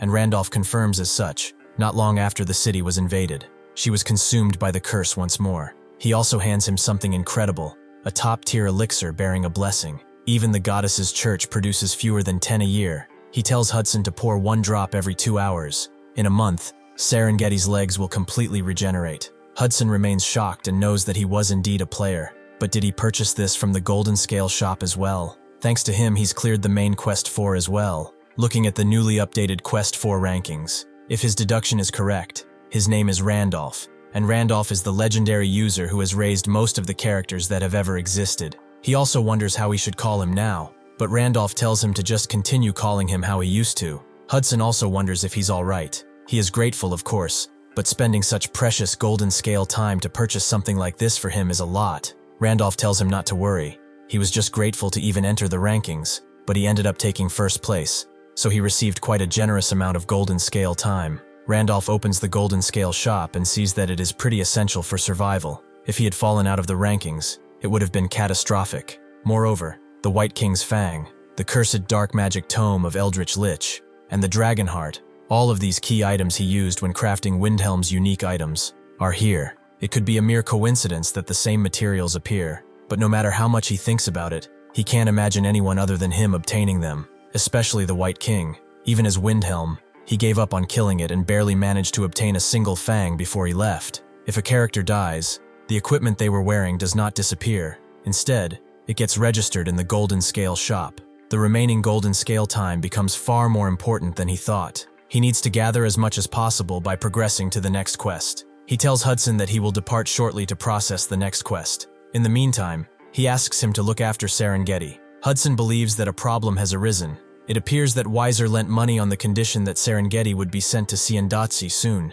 Moreover, even one of the 8 heroes, Maxim, is backing the duchy. He has no way to stop him with his own strength. Randolph recalls the name Maxim, someone he hired during the Great Expedition, who led 300 men and made his name known across the continent. The leader of the Kaiser mercenaries is also Trash, who fled first from the swamp at the entrance of the demon world. He was going to clash with those 8 heroes eventually anyway, but it seems that he will be meeting one of them first. He tells Hudson to buy time until he returns. If he tells Weiser he said so, he will find a way to buy time. He will come back as quickly as possible. Serengeti must not be handed over to Siendatsi in the meantime. Serengeti also said that while he cannot fight, he is someone to rely on. It means that he trusts him, so he is counting on him. Hudson is shocked, but then a resigned expression turns to his face. Before they leave, they get dressed up, with Randolph noting that there was no reason to do this. These clothes are pretty nice. Still, he is grateful for the clothes he was provided. Weiser knows that it's a modest gift, so he should think nothing of it. He wishes them a safe journey. Randolph notes that he will be on his way. For the compensation he mentioned, he should talk to Hudson, who will handle it. Before leaving, Randolph goes to the mural that commemorates the fallen. He reads their names like James, Lucas, Jacob, or Zion. They are heroes of unparalleled valor who fought with utmost ferocity. May they eternally rest in peace. Though he is late, he expresses their gratitude to them all. With his Starbearer powers, those 500 knights who have fallen find their eternal rest. His honor increases by 50, and he gains an achievement through glory. The hatching rate of Heavenly Sprite Egg has gone up, and the Knight's Garden waypoint has been generated in the teleportation book. The guards go up to Weiser and ask what's with the reward the successor mentioned earlier. Weiser explains that he said he'd give compensation to the families of the knights who fell during the Great Expedition. They are surprised, and Weiser explains that he will give them a full 10,000 gold each. All of that enormous sum, he said, Hudson would pay for it. As they ride out, Isabella asks where they are heading now, and Randolph knows that he is going to do work that the star calls for, and he is going to bring back someone while he is at it. Someone pretty essential to strengthen his combat power, and to prepare for what's to come. It's another character of his that he left dormant, just like Isabella, the Supreme Lightning, Isaac. A few days later, they made their way to the underground dungeon, the Raven Graveyard. They swiftly defeated the dungeon boss, Corpse Raven, and obtained a clear reward, the evolved Corpse Raven core, along with 9 hours of golden scale time. Randolph is pleased it dropped in one go, and Isabella asks what that is. He explains it's the material that will allow them to enter Cramdale, the city where Isaac is, the demonic city Cramdale. It's a city of monsters ruled by the White King, the guardian deity of the North. It is home to different kinds of demons and mythical beings possessing intelligence comparable to the White King. Even unknown things that seep through the cracks exist in such a place. It's known as an impenetrable fortress beyond the reach of the demon world, the ruler of the abyss, or even humans. Normally, humans cannot set foot in such a place, but if one uses the Corpse Raven core, then it's a different story. Randolph, under Isabella's pretty confused gaze, begins eating the core, and trait evolution immediately starts. The powerful core that was devoured is shattered by the giant's antibody energy. The curse and powerful mental contamination of the Corpse Raven was devoured and neutralized by the heart of the iron-blooded monarch, and due to the Beast Lord, the dominance of the evolved trait has increased. The trait of the glutton has evolved into Corpse Raven King. He now possesses Corpse Raven Summoner. The number of summons varies depending on his star energy, and he got some new drip too. He didn't think he could transform so perfectly. It's much more flawless than what a shapeshifter could imitate. The core is basically the medium for this disguise. If this breaks, his disguise will be revealed as well. Isabella asks what that appearance is, and Randolph notes that it's the disguise of the Corpse Raven. With this form, he should be able to enter Cramdale without issue, and he also says, caw, like a crow, confusing Isabella. Randolph guesses it's a side effect of the Corpse Raven, but Isabella thinks that he's just committed to the concept. She is in awe. Randolph gets annoyed and tells her to put this armor on. If she equips the full Michaela set, she can gain the wings of the Celestial Dragonborn, but other than the wings, the rest of her look is classified as Demi-Dragon. Either way, it doesn't matter since it's about being a monster. He's explained enough, so they should equip it and make their way to Cramdale. As they ride the ship, Isabella puts on the Michaela set, which adjusts appearance based on gender and level. She didn't know he could change his appearance to get into the hidden docks of Cramdale. How did he even know about this? Randolph notes that stars have their secrets, and Isabella notes that all of these monsters riding on this ship, they all seem like quite formidable beings. By appearance, they are level 7 or 8 monsters. It's a miracle the ship is running so smoothly with so many monsters. Randolph explains that only evolved monsters can enter Cramdale. The intelligence of monsters with evolved traits is roughly on par with a human's. Those creatures will never cause a disturbance in Cramdale's domain, simply because that's the rule of this place. Suddenly, the entire ship begins to shake as a level 9 giant grudge phantasm raid boss appears above the ship. It is hungry, and immediately tries to crush the ship to get the succulent meat within, but before it can even think about it, the skill Medusa's Eye activates. The raid boss is petrified in an instant. Isabella is shocked, and Randolph explains that Medusa is one of Cramdale's key skills of defense. No one shall cause trouble in Cramdale's domain. Those who break this rule will all die, no matter what. That is the rule of this place. That is why, unlike those low-level intelligence monsters, evolved creatures absolutely never break the rule. One of them apologizes. It appears one impurity has mixed into Cramdale's domain. It is nothing to worry about, so they should rest assured. This was just a low-level sewer rat. He also explains that they shall arrive shortly at Cramdale, so they should forget about this unpleasant incident and enjoy a peaceful day before they land. Randolph tells Isabella that where they're going is an invincible fortress ruled by monsters unlike anything they've seen. If their identity is discovered, they'll have to stake their lives, so she shouldn't let her guard down even for a second. With that, they get off the ship, and it seems like a pretty normal rural town. Different evolved monsters are telling others to visit the hot spring as they are offering half-price entry for today. Another from across the street calls out his own friendly hot spring, and Isabella notes that this is quite different from what she imagined. Randolph is surprised too. Just a year ago, when Windhelm came, there was no hot spring, and not even a single blade of grass in this barren place. So what have they done with it? Isabella also wants to ask one thing. Who is this Isaac he speaks of that he came to find? The Supreme Lightning, Isaac, is a notorious fugitive who has committed all kinds of crimes across the continent.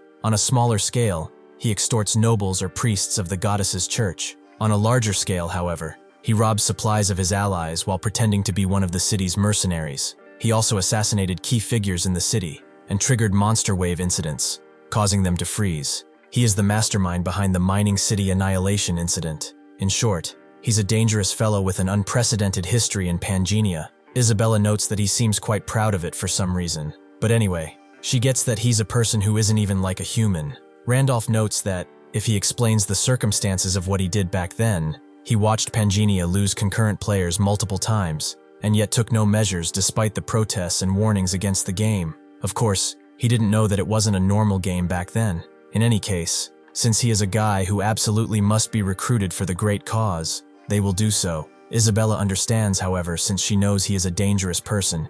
If his actions pose even the slightest stress to him, she will have no choice but to eliminate him. Randolph is pleased that he can count on her, and Isabella wonders what he looks like in the first place. Randolph explains that he has a lightning-shaped scar on his forehead. He has blonde hair, and the wings of a celestial dragonborn like her. However, when they find him cornering a cactus monster, he's holding a hot spring ad, and asking if he doesn't understand what he said. He is telling him this hot spring is the best. Isabella is a little confused. Someone so dangerous that there will never be another one like him, he said. Well, to her, it seems like he's just a very poor hot spring seller. Isaac sees them staring and asks what they want. What's with the constant staring of everyone around this place? But then sees Isabella, and wonders if she's a celestial dragonborn too. Randolph plays along, noting that to think they would encounter a demi-dragon in a place like this. It's been 150 years, hasn't it? Isabella plays along, noting that it has been 150 years since she's met a member of her own kind. Randolph knows that to face a fellow demi-dragon in this distant land,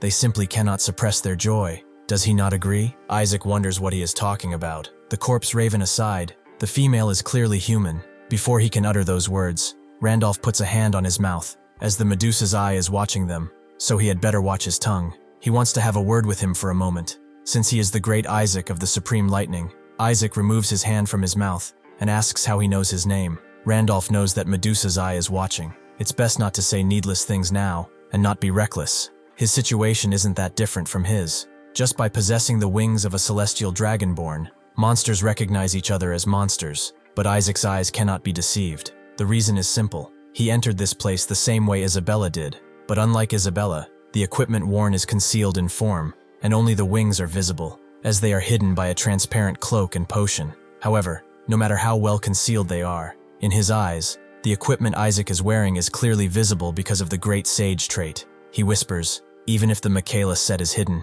he cannot deceive him. Should he choose, will he let him pass quietly, or will he die alongside him? Isabella immediately comes forward, and Isaac laughs, noting that he was startled for a moment after seeing his own kind for so long.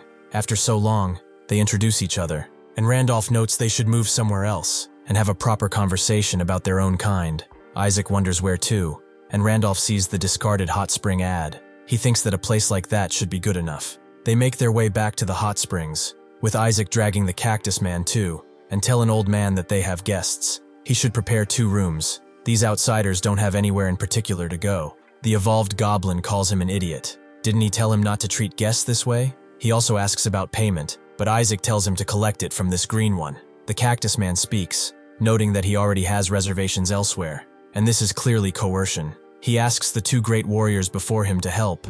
They immediately avert their gazes, Randolph noting that thanks to him, they will save money, and Isaac and Isabella know they're grateful, but somehow, it feels like they're the ones asking for his help.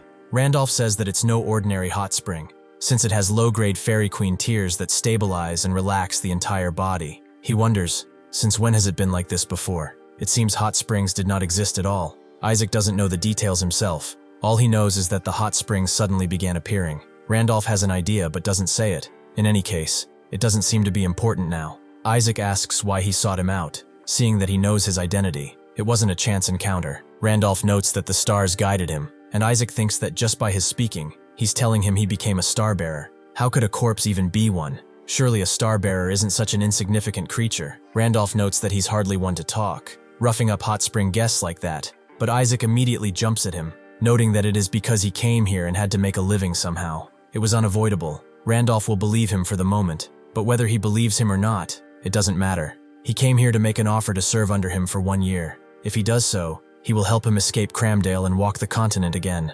Isaac wondered what he was going to say, but he turned away, having no interest in such things. He should leave and make sure they don't cross paths later. Randolph wonders if he's still thinking of hiding because of what happened back then. He destroyed the mining city with his own hands after all, when he was protesting against the developers through Isaac and engaging in all sorts of unsportsmanlike behavior. His notoriety had accumulated to the point where he couldn't set foot in any major city. and during his life as a fugitive, he chanced upon a village. The village chief there was a typical villain straight out of any fantasy story. He did petty evils like embezzling village development funds and bribing city council members to retain his position. He decided on employment under the chief, playing a role as a fixer, a mere underling serving a third-rate villain while concealing his strength as an evil minion. After several errands, however, surprisingly, this chief was different from the typical villain archetype. He was bold and absolutely merciless.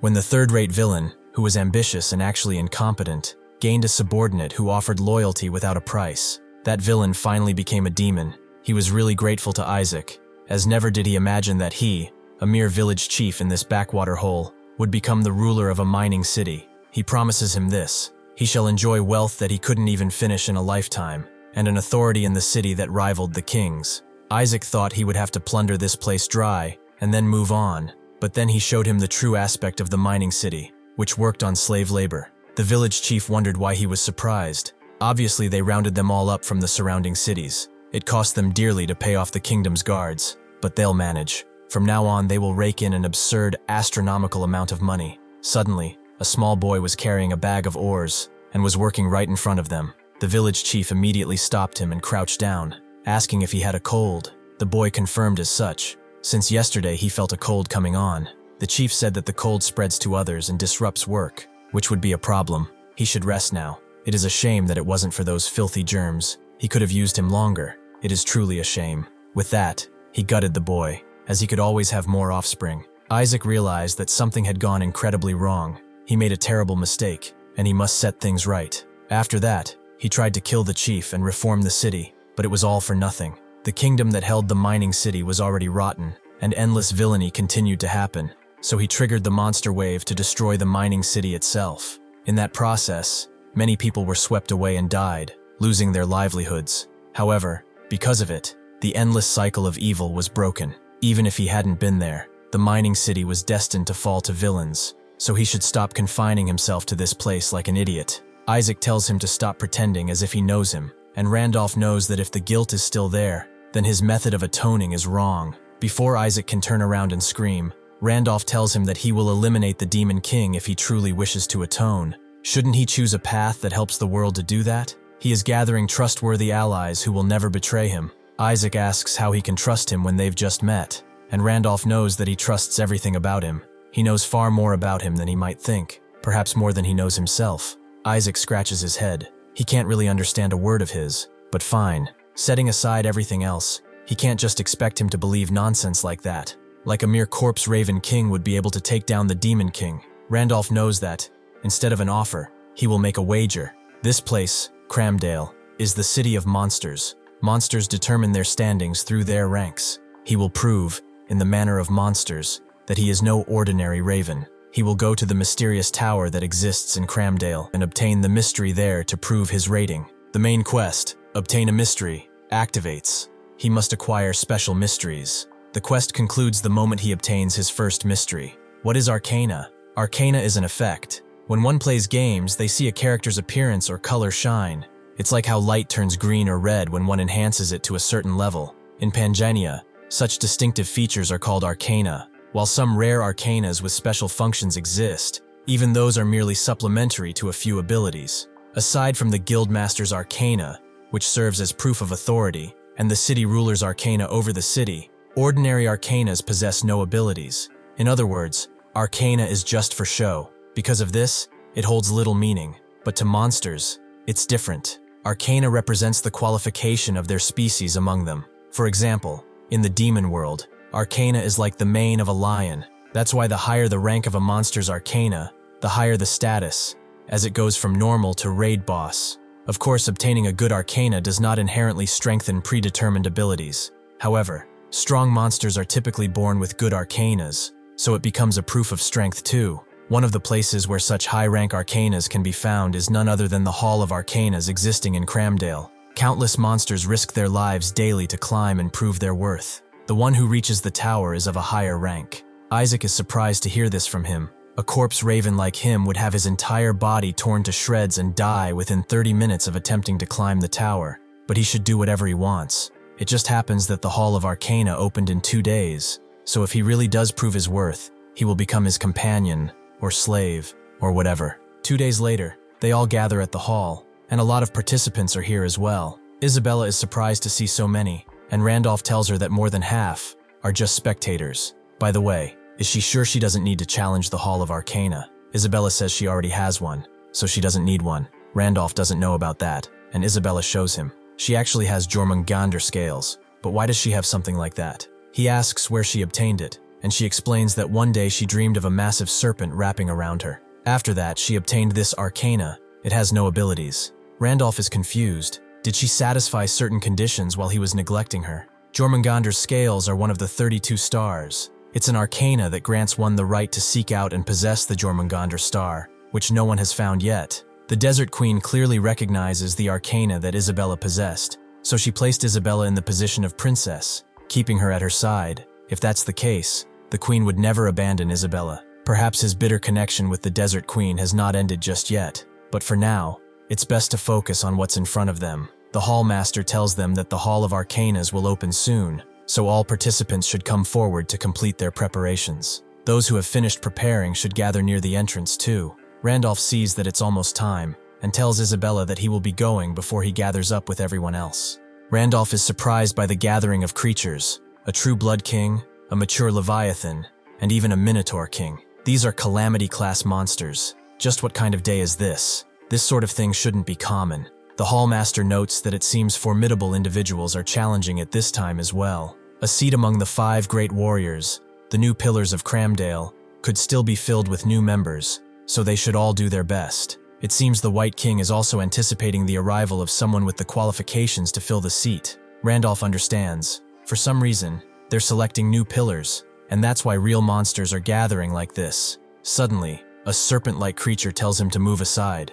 Or perhaps he is also gathering here to challenge the Hall of Arcanas. Randolph confirms as such, and they all immediately laugh at him. He should just go to some junk shop for an arcana more fitting for him, and not throw his life away recklessly. The serpent knows that it seems he does not understand his situation. This is a place where at least high-ranking or superior monsters challenge themselves. This corpse raven specimen seems to have been born somewhat stronger, but he is still just a raven. There is no place for low-ranking monsters like goblins and ravens. He understands the desire to obtain a higher rank arcana and escape his wretched fate, but he cannot exceed the limit of his species. He should know his place. The Hall of Arcanas opens, and a timer begins. Before they get teleported, however, Randolph tells the serpent that he talks too much for a worm, and he has also memorized his face, so he had better be prepared. With that, they are all teleported, and as expected, the interior is a separate dimension. Fortunately, nothing has changed since his last visit. The Hall of Arcanas was the only place where Windhelm couldn't obtain the highest-ranked award.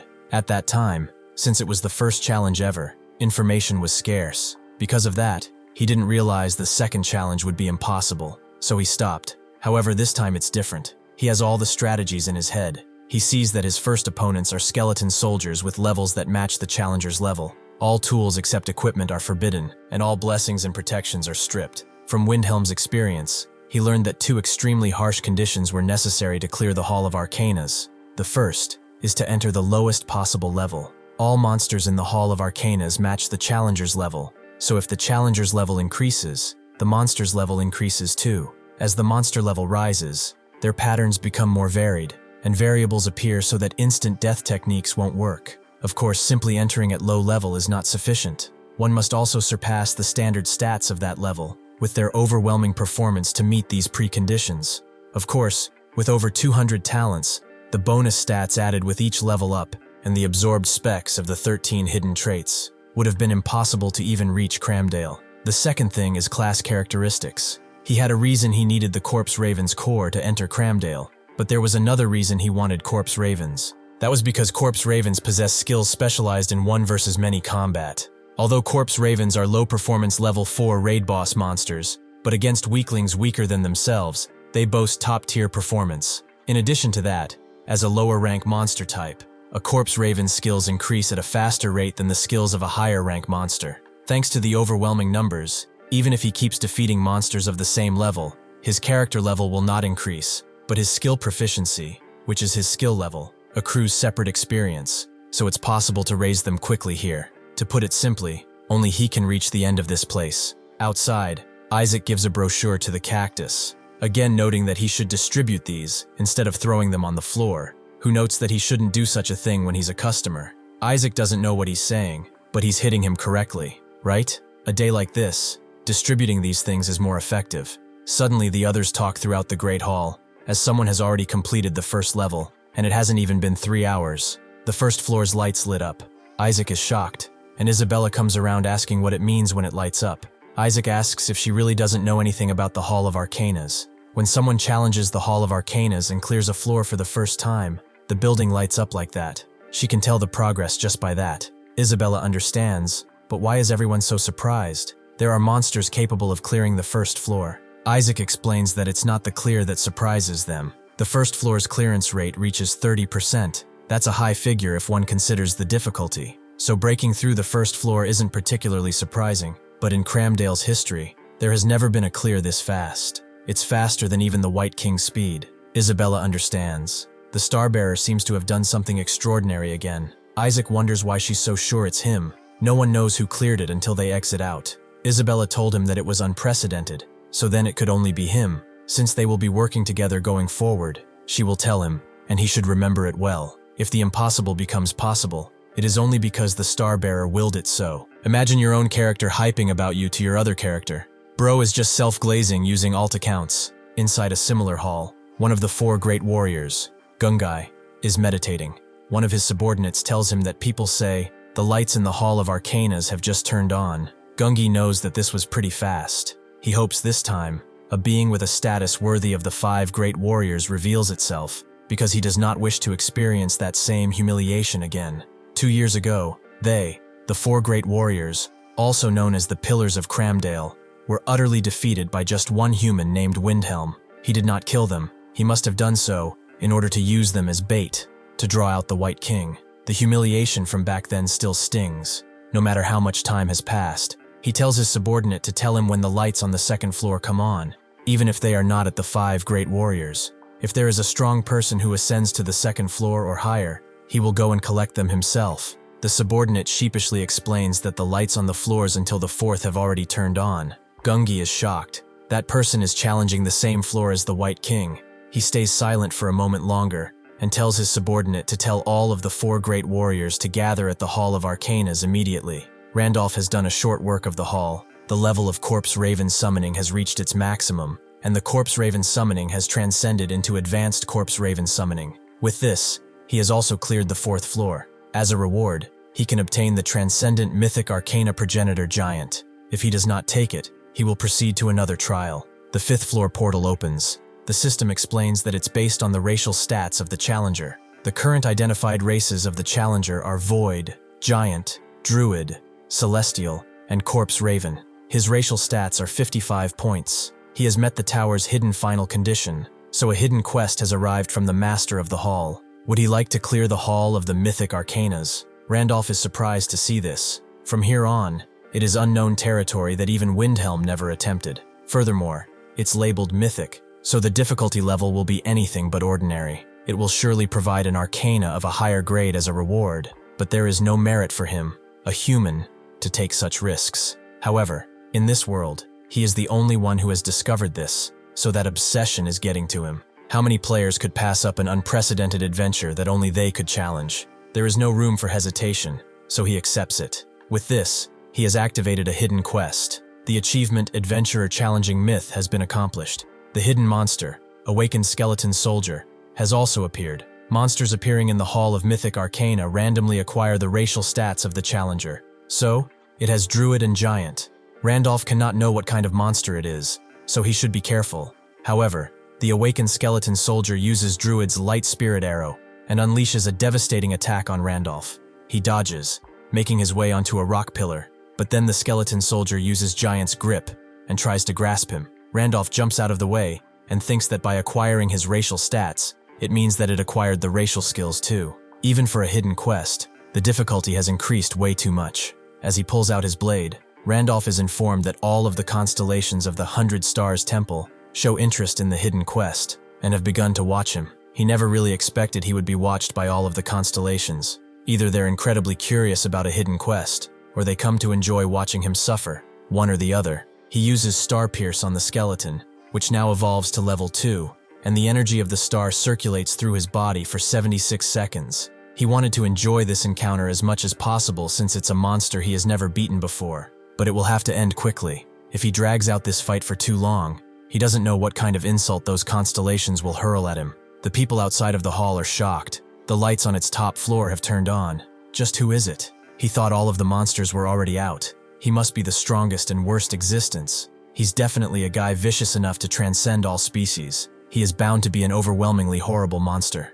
Isaac is shocked. He wonders if he's really that raven. He climbed to the 5th floor, which is not reached even by the White King. Suddenly, though, everyone makes way as the 4 great warriors appear. The great Earth Dragon notes that it's been a long time since they've all gotten together in one place like this. The Snake King notes it hasn't been that long. It's only been 2 years and 87 days. Medusa says nothing, and Gungi is not sure about what is inside. But right now, there is a monster inside who is challenging the final floor, which even the White King could not reach. He doesn't think a creature stronger than the White King or any human can exist in this world. However, there is a possibility of a being that rivals them. If another such outlier appears in this world, then the absolute rulers of Cramdale might become meaningless again. With that, they will have to welcome such a being, whether they like it or not, either as an ally or an enemy. Suddenly, the portal of the Great Hall opens, and out comes that serpent from earlier, who boasts that he is the one who will become the new Great Warrior. Everyone just kind of stares, pretty confused,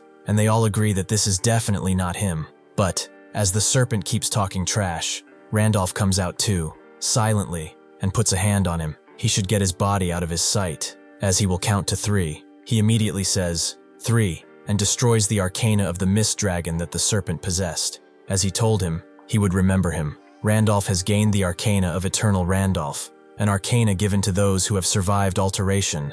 It is impossible to interfere with. It is indestructible. It has a permanent duration, and it is also now a hidden trait, and it can permanently destroy arcana of a lower grade than Eternal Randolph. Because he has also completed the quest, he has also gained a level up, along with the praise of the constellation. Out in his meditation chamber, the White King smells something interesting, a scent of high status that he has never smelled before. This is really intriguing. This is the master of Cramdale, the White King himself. After Randolph cleared the 5th floor, the tower stands in awe at his choice to see himself fully realized. He has obtained the cheeky challenger who became myth itself. His fame increased by 500, and the tower promises his challenge will be recorded forever in the halls. As a reward, he has obtained the out-of-specification grade arcana, Eternal Randolph. Since there are no further rewards to be obtained from the tower's reward list has been replaced by the reward list of the 100 Stars Temple constellations. Randolph couldn't tell exactly what these were, and he doesn't need to decide on them right away. More importantly, he was focused on this new ability that also counts as a hidden trait. He has a colorless, odorless, and shapeless arcana. He can't see it, but he can definitely feel it. For now, he should head back outside. The serpent wails as he demands to know what Randolph did to his arcana. It is impossible to think that his status is being denied by a raven. Before Randolph can even think of killing him, the serpent turns into stone as the Medusa's eye has been activated. The Great Earth Dragon explains that there will be no disturbances tolerated within Cramdale. He says that this is the law of the place established by the White King himself. All who disobey are his enemies. So, is he an enemy or an ally? Randolph tells them that it depends on what they do next. Gungi thinks that he is arrogant to be like that in front of him. However, he has abilities that cannot be ignored. He explains that he has no intention of making an enemy of him. He wishes to inform the White King of the birth of a man with such remarkable abilities. He asks that he come with him. Randolph agrees. He shall gladly accept that invitation. However, the condition is that his companions over there will come along, though they do not seem that pleased. As they make their way to the White King's castle, Isaac wonders how he got in this situation. Randolph hopes he is not going back on his word, as he said those things in the past. So naturally, he is coming with him. Isabella whispers, wondering if there's any need for him to personally face the White King, and Randolph knows that there's no reason to refuse, since he was invited, and there's something he wants from him too.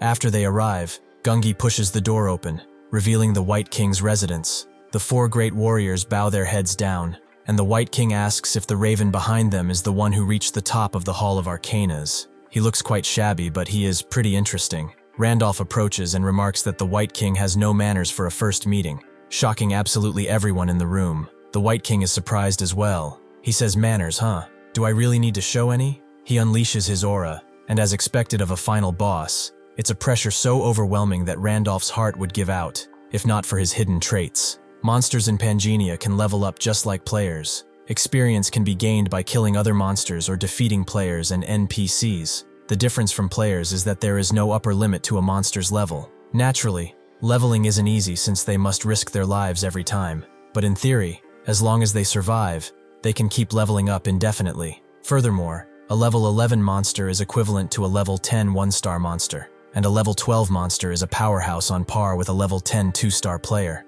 The White King, before his eyes right now, is someone much stronger than that. Randolph's entire defense traits activate, as the White King is level 15, and now that Windhelm and the Demon King are gone, this guy is the undisputed final boss of the world. He must stay sharp because someone at his current level will be torn apart by a single breath. However, he holds the line. He asks if it's not basic courtesy to show manners to a guest. Isaac is shocked. He's up against such pressure, and he does not back down at all. Gungi himself is shocked too. He knew he was no ordinary man, but to think he would not even flinch under such pressure. Could it really be that he is a powerhouse on par with the White King? The White King begins to laugh, as he is truly a strange fellow. He is truly worthy of being brought before him by the great warriors. The White King, he came to know, was someone who wouldn't spare a single glance at anything that did not pique his interest. He wielded fierce possessiveness over what he claimed as his, and burned with a competitive spirit toward the strong. He was like a wild beast that lived purely on instinct.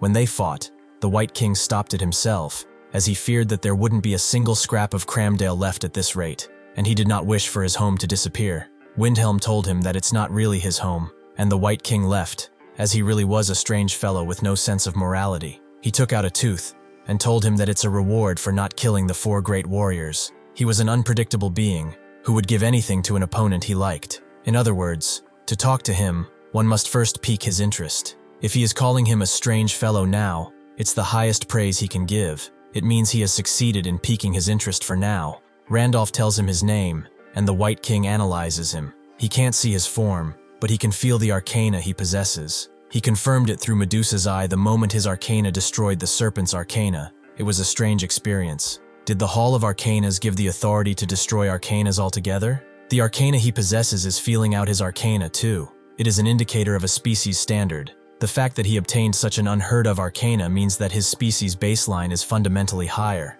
A higher species baseline doesn't mean it's necessarily stronger, but if he cleared even the final mythic trial, he is definitely not someone to underestimate. That's why he is not confident in being able to suppress his urge to fight him. Randolph tells him that if they fight, Cramdale will be wiped off the map. He shouldn't do anything rash.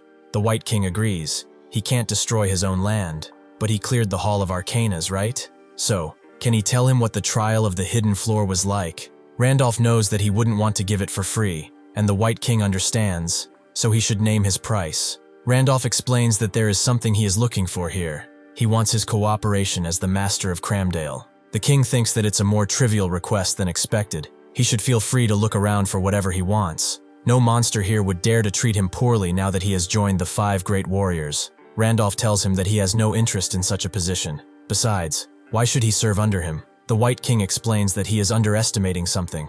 A warrior is not a rank beneath him. It's standing equal to him. They simply chose to respect him. Randolph knows these guys are weaker, but they are all level 12 powerhouses. In short, it means out of specification. Powerhouses share the same title and refrain from causing unnecessary trouble in his territory. Naturally, that's the White King's way of thinking, handpicking the 5 great warriors as loyal powerhouses to bolster his strength. Anyway, he can't refuse, so he accepts and becomes a new pillar of Cramdale. Somewhere else, Randolph seems to be talking with someone, who asks what reason he has for requesting a private audience with her. Randolph knows who she is. She is the master of the Necro Valley and the king of the dead. There is something he wants to find in Cramdale, so he requests her cooperation. She refuses, as she has no time to waste on such trivial matters. He is better off asking the other warriors. Randolph knows that he was promised cooperation in the name of the White King, but the Snake King wonders what he could be searching for to invoke his name, and why her of all people.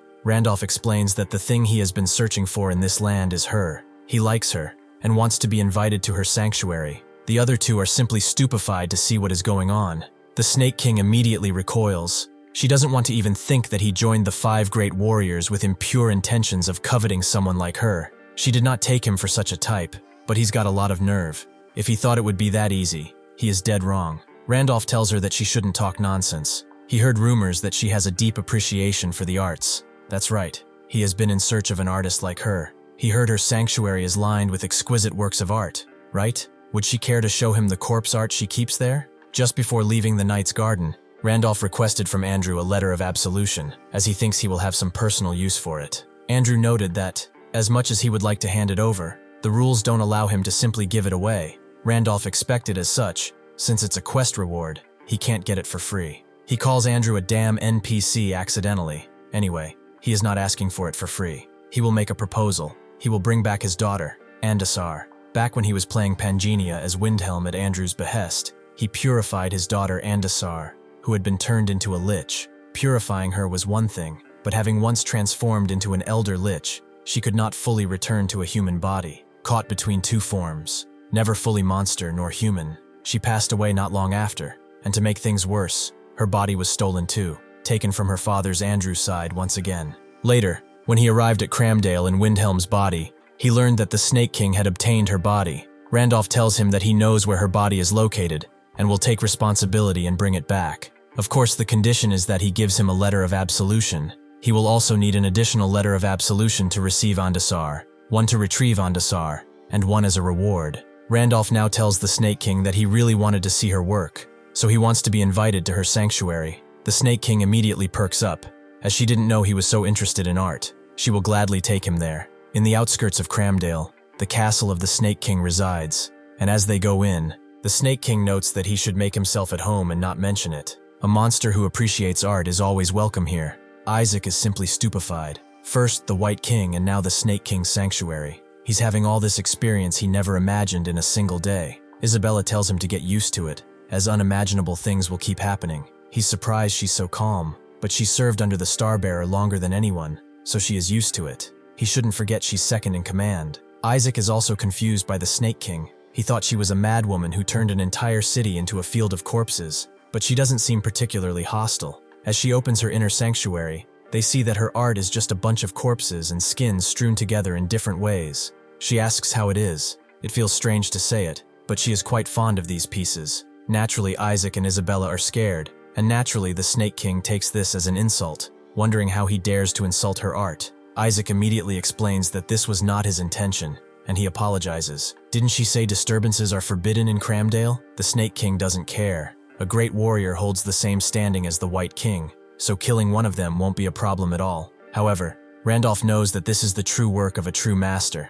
It's naturally beyond the grasp of the ordinary. He feels it, the overwhelming emotional resonance her art carries. He begins clapping and tells her that it's only natural that such a fool would not understand. She shouldn't mind that the commoner, and introduce him to the pieces instead. The Snake King immediately perks up and follows after him, noting that she will introduce him right away. She gives him a tour, showing off all of her grotesque pieces of art. But as they walk through, he sees another hidden part of the sanctum and asks what this is. The Snake King explains that it's still unfinished, and there's no reason not to show it. It's an elder lich body she obtained by chance. She was attempting to craft a Dullahan using this rare elder lich body. Randolph recognizes it's Andasar, Andrew's daughter. The Snake King explains that it's a material she cannot use, as it won't stabilize no matter what. Only a fully purified corpse can be turned into art. For some reason, this one won't leave its frenzy state no matter what. Even when she tries to work on it just a little, the energy goes wild, just like this. That is why it's out of reach for now.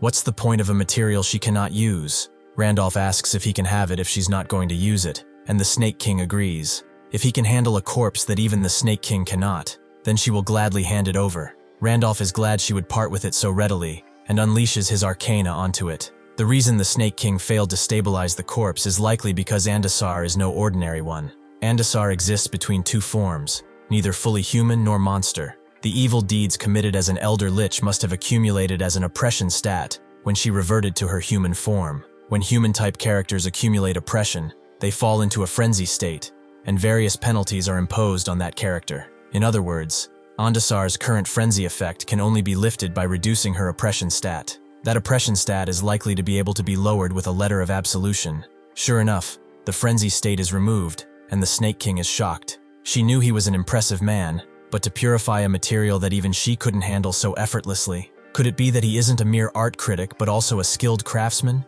Is he an artist walking the same path of corpse art as her? She is the master of the Necro Valley, the city of the dead. The Snake King, walking the path of corpse art, was always lonely because corpse art was so profound that few people could understand it. Occasionally, there were brilliant critics who would understand her art, but that was all. They could not soothe her fundamental loneliness. Critics could not share in her anguish nor in her joy of creation. The thought that she might never find someone to share those things with was horrifying to her. The raven before her eyes, naturally, is the only existence in such a world, and she is immediately fangirling over him.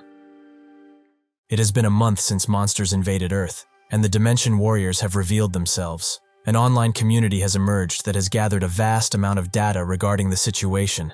A massive dinosaur-sized community that achieved the feat of 1 billion total visitors in just a single month. The interdimensional community. The renowned Dimension Warriors stayed in the interdimensional community themselves to post replies, and they were providing detailed guides on how to deal with future threats to the world and situations where monsters might appear. As a result, it has now reached a point where countries around the world recommend it. In the face of an unknown fear, the information from the interdimensional community became one single hope and an absolute guidebook. The owner of that community site, which is treated now like a religion, is the Master. He began his activities even before the first monster invasion and has recruited many warriors since then. Thanks to that, he has now formed the largest faction among all players. Afterward, using that power, he negotiated with the heads of the world's leading corporations and politicians. People know he is a resourceful man who expanded the interdimensional community with the support of VIPs, and he is also a man called one of the 8 heroes among players,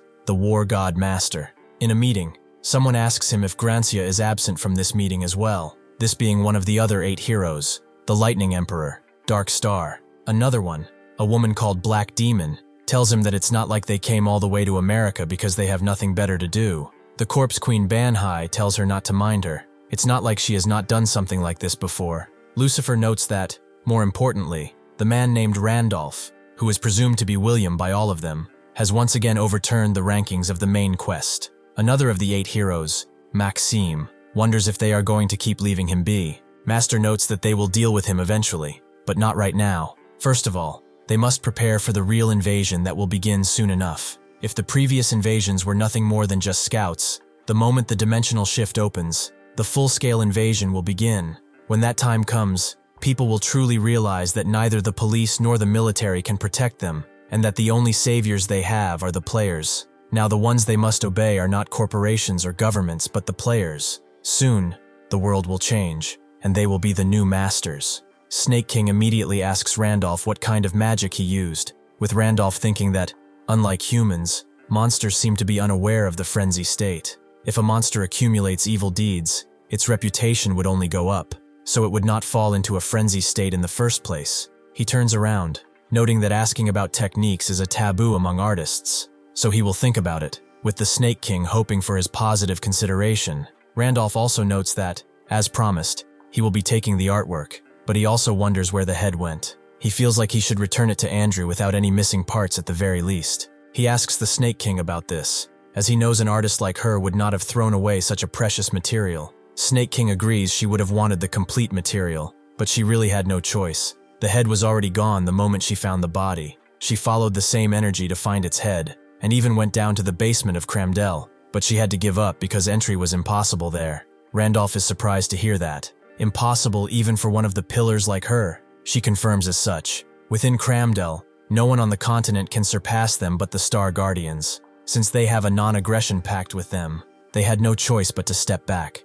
Randolph is confused, as he knows those guys never leave their territory. So why are they here now? The Snake King does not know the details, but it seems the special hot spring in Cramdell has something to do with the stars. However, because a unique great arcana is spread out like a veil, it seems they can't even get close to the star and are just killing time waiting. Time passed like that, and it ended up looking like the basement of Cramdell was occupied by the Star Guardians. Thanks to that, the White King is pretty displeased by this. Even the White King is being patient, which means the pact with them is no light matter either. It is a shame, but he should give up on the head. Randolph, however, thinks that this is a rather simple problem. It's a problem that will be solved if he just clears them out, right? She should go ahead and tell the White King that the uninvited guests in Cramdell will be cleared out by him. One day later, in the Cramdell basement, two of the Star Guardians are speaking with their leader, Phoenix, and Dramut, who seems to have a few people on his head. The leader asks if this is true. Can they really get rid of that arcana?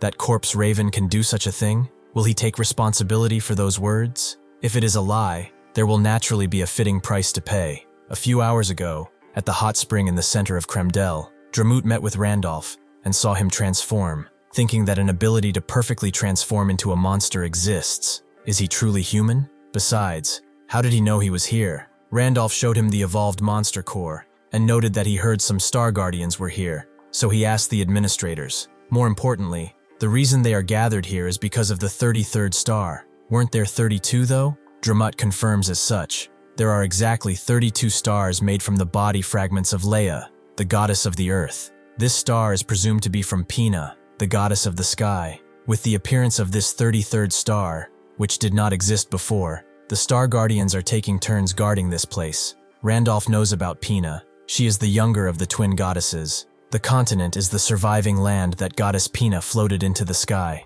The original ground was eroded by the entire abyss. The premise was that the demon world was below it. He asks if her becoming a star means she is also dead, and Dramut confirms that. The Star Guardians gathered here to confirm that, but they are having a hard time because of a unique great arcana that is spread out like a veil. Randolph understands, but this is why he came to find him. He wants him to take him to the Star Guardians, as he can destroy the arcana and help them. Dramut naturally did not believe him, and even laughed in his face. The arcana are like the truth itself. How can he destroy them? Randolph was not laughing at all, making Dramut see that he actually meant it. So he takes responsibility, and says yes. He cannot believe it himself either, but this guy is not the type to make empty boasts. The leader agrees, but even if such a thing were true, for what reason is a raven helping them? Randolph tells him that there is something he needs to find there. He just thought it would be better to get them out quickly, so it's a win-win. The Star Guardian leader understands that if that is so, then he has no quarrel with his idea. However, why are they here too? He told them specifically not to come near the star. Why is the White King here? The White King tells him to rest assured. They will not approach further. They just want to watch something that the incompetent, uninvited guests here will never dream of. Their new main pillar of Cramdell is going to take care of it. How could he not be interested in it? Naturally, their animosity grows and grows around Randolph, and he expected it to turn into a mess. This is pretty annoying. He should finish this quickly and just send them away. He puts his hand on the arcana, and can see that it is definitely one, even if it looks like a big wall. If what's blocking the way is arcana, no matter how high grade it is, it's no problem, as his arcana of Eternal Randolph can destroy other arcanas. He also sees that upon destroying the first wall, a main quest will begin. He is concerned about it, but he can't back down now, so he has to go for it. He uses his arcana on the wall arcana, and in a few seconds, it completely shatters. With this, the arcana that was blocking the wall has been dealt with, and he can see in the distance the 33rd star that those Star Guardians were talking about. Now that he has found the star, he just needs to find out what the main quest is. However, it does not take him long to find out, as he sees a dark rider approach in the distance. Though the first wall has been destroyed, Pangenia's collapse advances further. The star containment has been destroyed, and Pangenia's collapse rate, as a consequence, has increased to 10%. Randolph's main quest is now to eliminate the King of the Dimensional Rift. Upon the King of the Dimensional Rift letting out his aura, Isabella screams out for Randolph, along with the Corpse King, who asks if he is all right. Randolph himself surely thought he had killed him during the Demon World expedition, but he actually managed to sneak in here. This is Aram, the first king of Hell, the gatekeeper of the Demon World. He is pleased to see that the arcana that was suppressing them all this time has disappeared. They should prepare to cross over to the Earth dimension. Once he takes Pina's heart and recovers his strength, he will open the Dimensional Rift. They will be at the front of the end times. With this, the main quest has begun. If the King of the Dimensional Rift is not eliminated within 30 days, all rifts will open, ruin will appear, and the complete erosion of Pangenia and Earth will proceed. Outside in the real world, the sky darkens and begins to redden aggressively. The Master is immediately informed that the collapse rate has reached 10%. It seems the first dimensional rift will shortly begin. The Master, however, knows that there is no need to rush. There is no way a Demon King would appear in just a first rift, so their preparations are a lot more than sufficient. Therefore, they will wait with peace of mind until the city is caked in blood. and when the people cry out for the warriors to save them, that's when they will step in. However, his little sadistic plan is ruined upon the system informing him that the raid on the King of the Dimensional Rift is in progress. Shocking him, the rift has not even opened, and the raid is in progress as they try to digest what on earth is going on. Naturally, Randolph and the others are fighting adamantly. Ahram is shocked. Such things could not have been possible before. How could he be defeated so easily? It is not possible for him to crumble so helplessly like a worm. In Pangania, there are 3 beings commonly referred to as the strongest: the Demon King of the Demon World, the White King of Cramdell, and William of the Continent, with the exception of Satoru Gojo, of course. It's a common joke that only these 3 can kill one another. However, this story is limited to the races existing in Pangania, not monsters, NPCs, nor users. Among the beings created by the system solely to protect the stars, there exists another monster that rivals those 3, and it is this very being, the leader of the Star Guardians and the strongest among them, the Giant of Evil Extermination. Randolph is impressed to think that the Valyrian Arcana was actually suppressing Ahram, but thanks to those Star Guardians, things have become a lot less troublesome, especially that one, the Giant of Evil Extermination, who was in charge of Wilhelm's first star. Now that he is an ally, he is one of the most reliable ones to have. The White King thinks that this is a shame, since that big guy finished the job far too easily. It will be difficult to witness his skills after all. Randolph knows that he's testing him, and notes that he said he would only help as far as destroying the Arcana. The White King is impressed. This is a cunning fellow despite his feathery appearance. He did not fully believe his bluff after all. Suddenly their conversation is interrupted by Ahram, who screams out, damning the Star Guardian. The great plan was right before their eyes, and yet a wretch like him, he dares to defy. Before he can finish, the giant smacks him right in the head with his mallet, and notes that he is a persistent bug, indeed. However, now he shall sleep forever.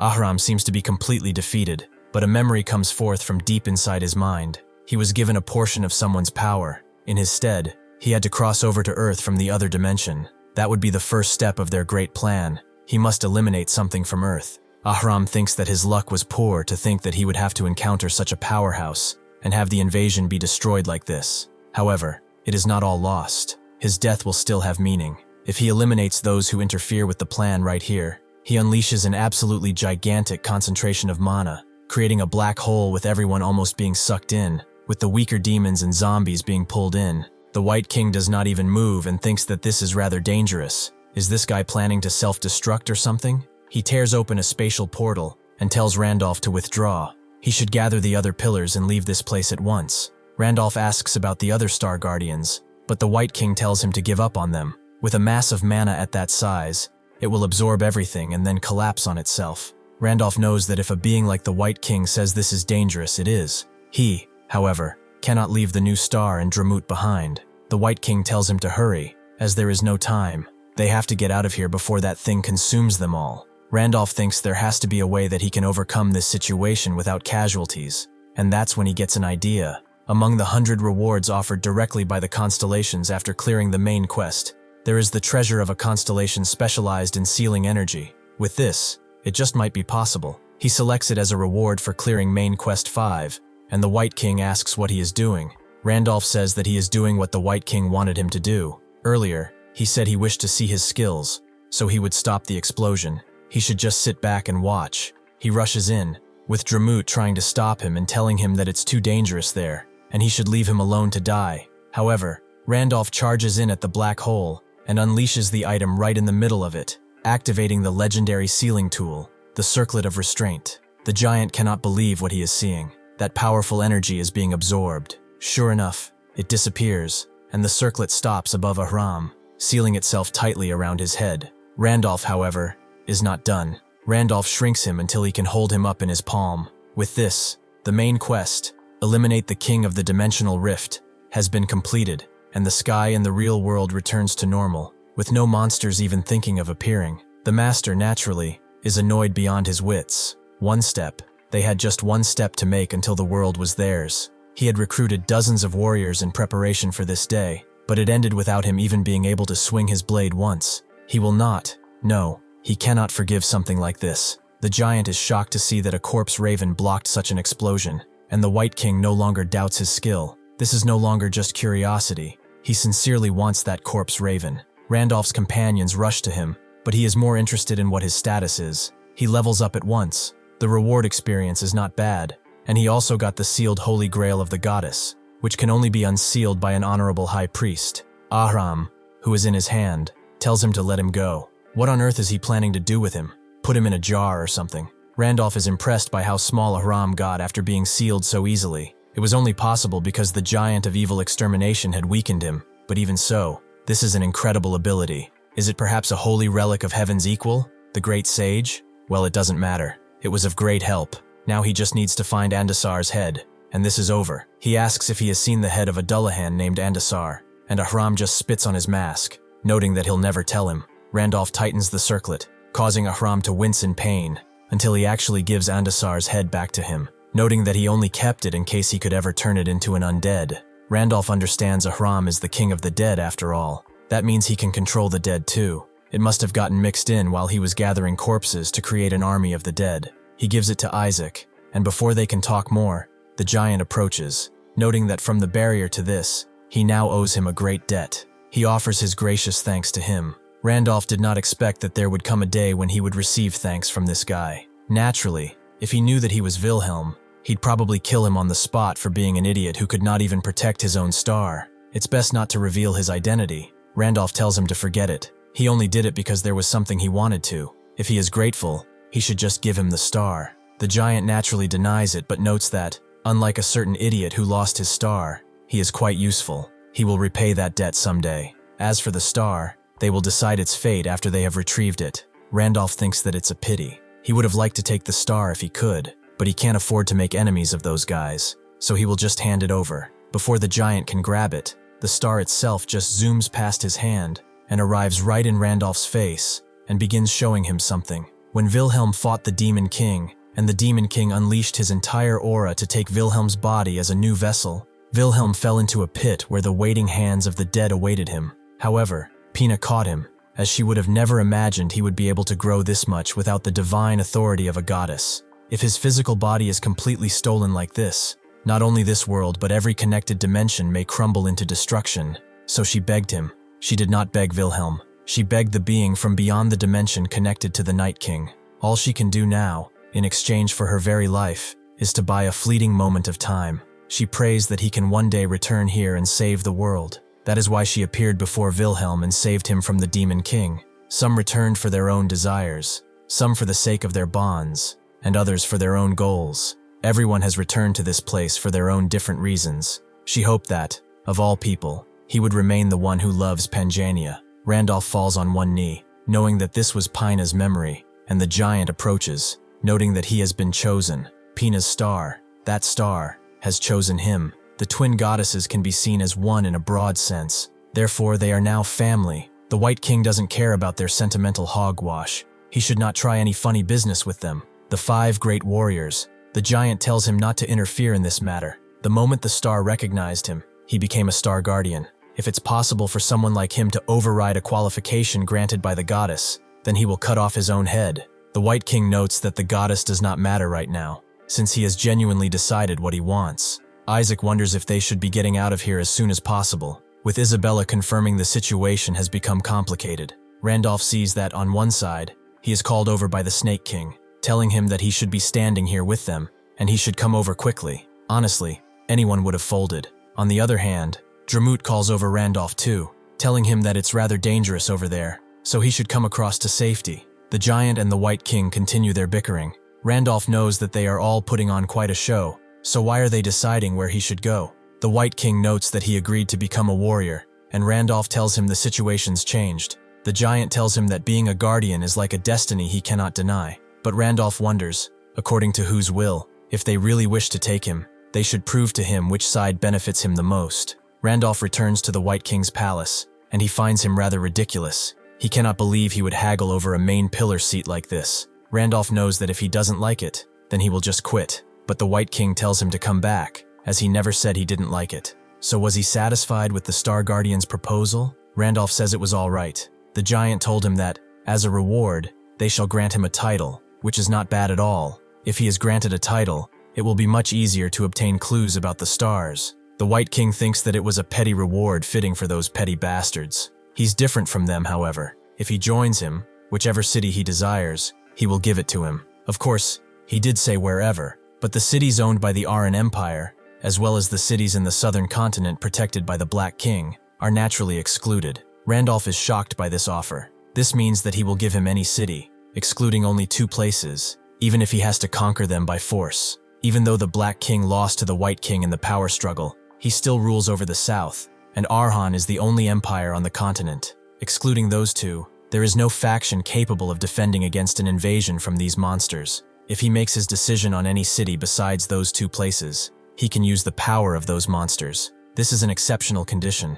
It means that he acknowledges him quite a bit. But if he thinks about it the other way around, the White King also considers him that much of a threat, meaning he won't hand him over to anyone else. Randolph guesses that this is the end of the negotiations. If he shows any more hesitation here, he will lose their trust, so he accepts the proposal. After accepting the White King's proposal, things progress pretty quickly. The White King officially announces Randolph as a main pillar, and with that, he officially becomes an irrevocable member of Cramdell. Things will naturally be awkward with the Star Guardians from now on. Since the giant is a little mad that he refused, Randolph decides not to worry about it. Finally, the body of Andasar, which was his original objective, is handed over by the Snake King, and preparations are quickly made to return it to Andrew. Before he leaves, the White King and the other great warriors come to see him off, with Randolph noting that it is quite burdensome for them to see him off like this. The White King tells him that he hopes he will finish what he needs to do, so they can quickly see each other again.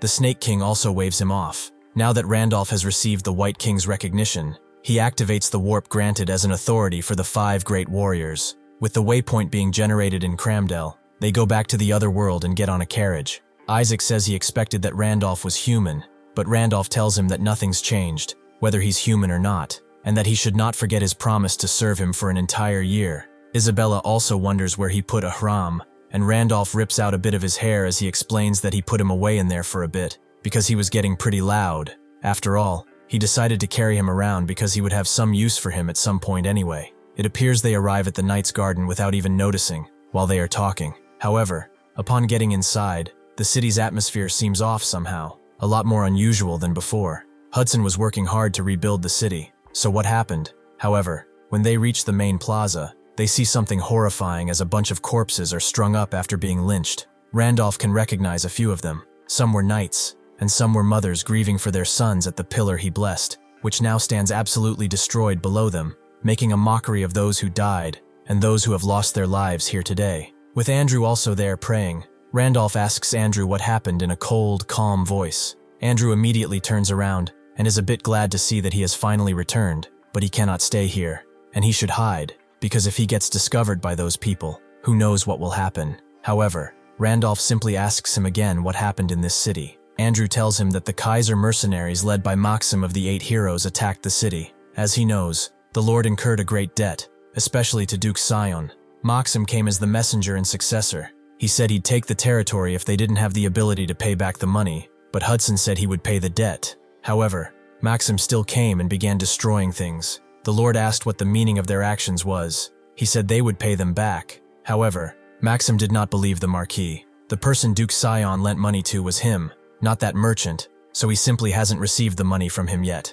Hudson asks how he could make such an unreasonable claim, and Weiser realizes from the very beginning, his goal was to take over the territory, but he'd better get his dirty shoes off that plaque. The thing he's standing on is a monument dedicated to the heroes who gave their lives to protect their families. It's a monument to something that he will never be. Maxim laughs at the monument for heroes and says it's strange. Were there always this many heroes? As far as he knows, outside of them, the 8 heroes, none others exist. Andrew continues telling him that before he even heard about the situation at the relief station, the battle was over, and although the knights and residents all rushed in to fight, they were no match for Maxim and his mercenaries. After that, he heard they avoided a massacre thanks to Hudson. Hudson first offered him money, but Maxim did not need money. But that's not what Hudson meant. Not to the Duke, but to Maxim. Hudson will give him double the principal, so he wants only 30 days. Maxim thought that was rather tempting, but Hudson must have taken him for a fucking fool. He could just take it anyway, so why would he wait? If he does this, he doubts a worthless bastard like him can hold out. As Maxim continues stabbing the back of Hudson's hand, Hudson tells him that he was misunderstanding something. He's a merchant. There are times when he pays money for a deal, that much is true, but he would rather die than just hand over his money. So, just for 30 days, remembering Randolph's words about stalling for time, no one shall lay a finger on anyone, including Serengeti. That is his sole condition for the deal. Now, Andrew wants to know if those people are truly heroes who dedicated themselves to the continent and humanity. Randolph's rage boils, turning into justified wrath. His heart hammers in his chest, and the heart of the iron-blooded monarch, which would keep his feelings at bay, allows this wrath to persist, as this is a matter deserving of a monarch's wrath. So the hidden trait quest, the iron-blooded monarch, officially begins. Outside of the manor, 2 mercenary guards are standing watch, one of them being bored to death, with the other agreeing that at this rate they will be stuck here for a damn entire month because of the captain.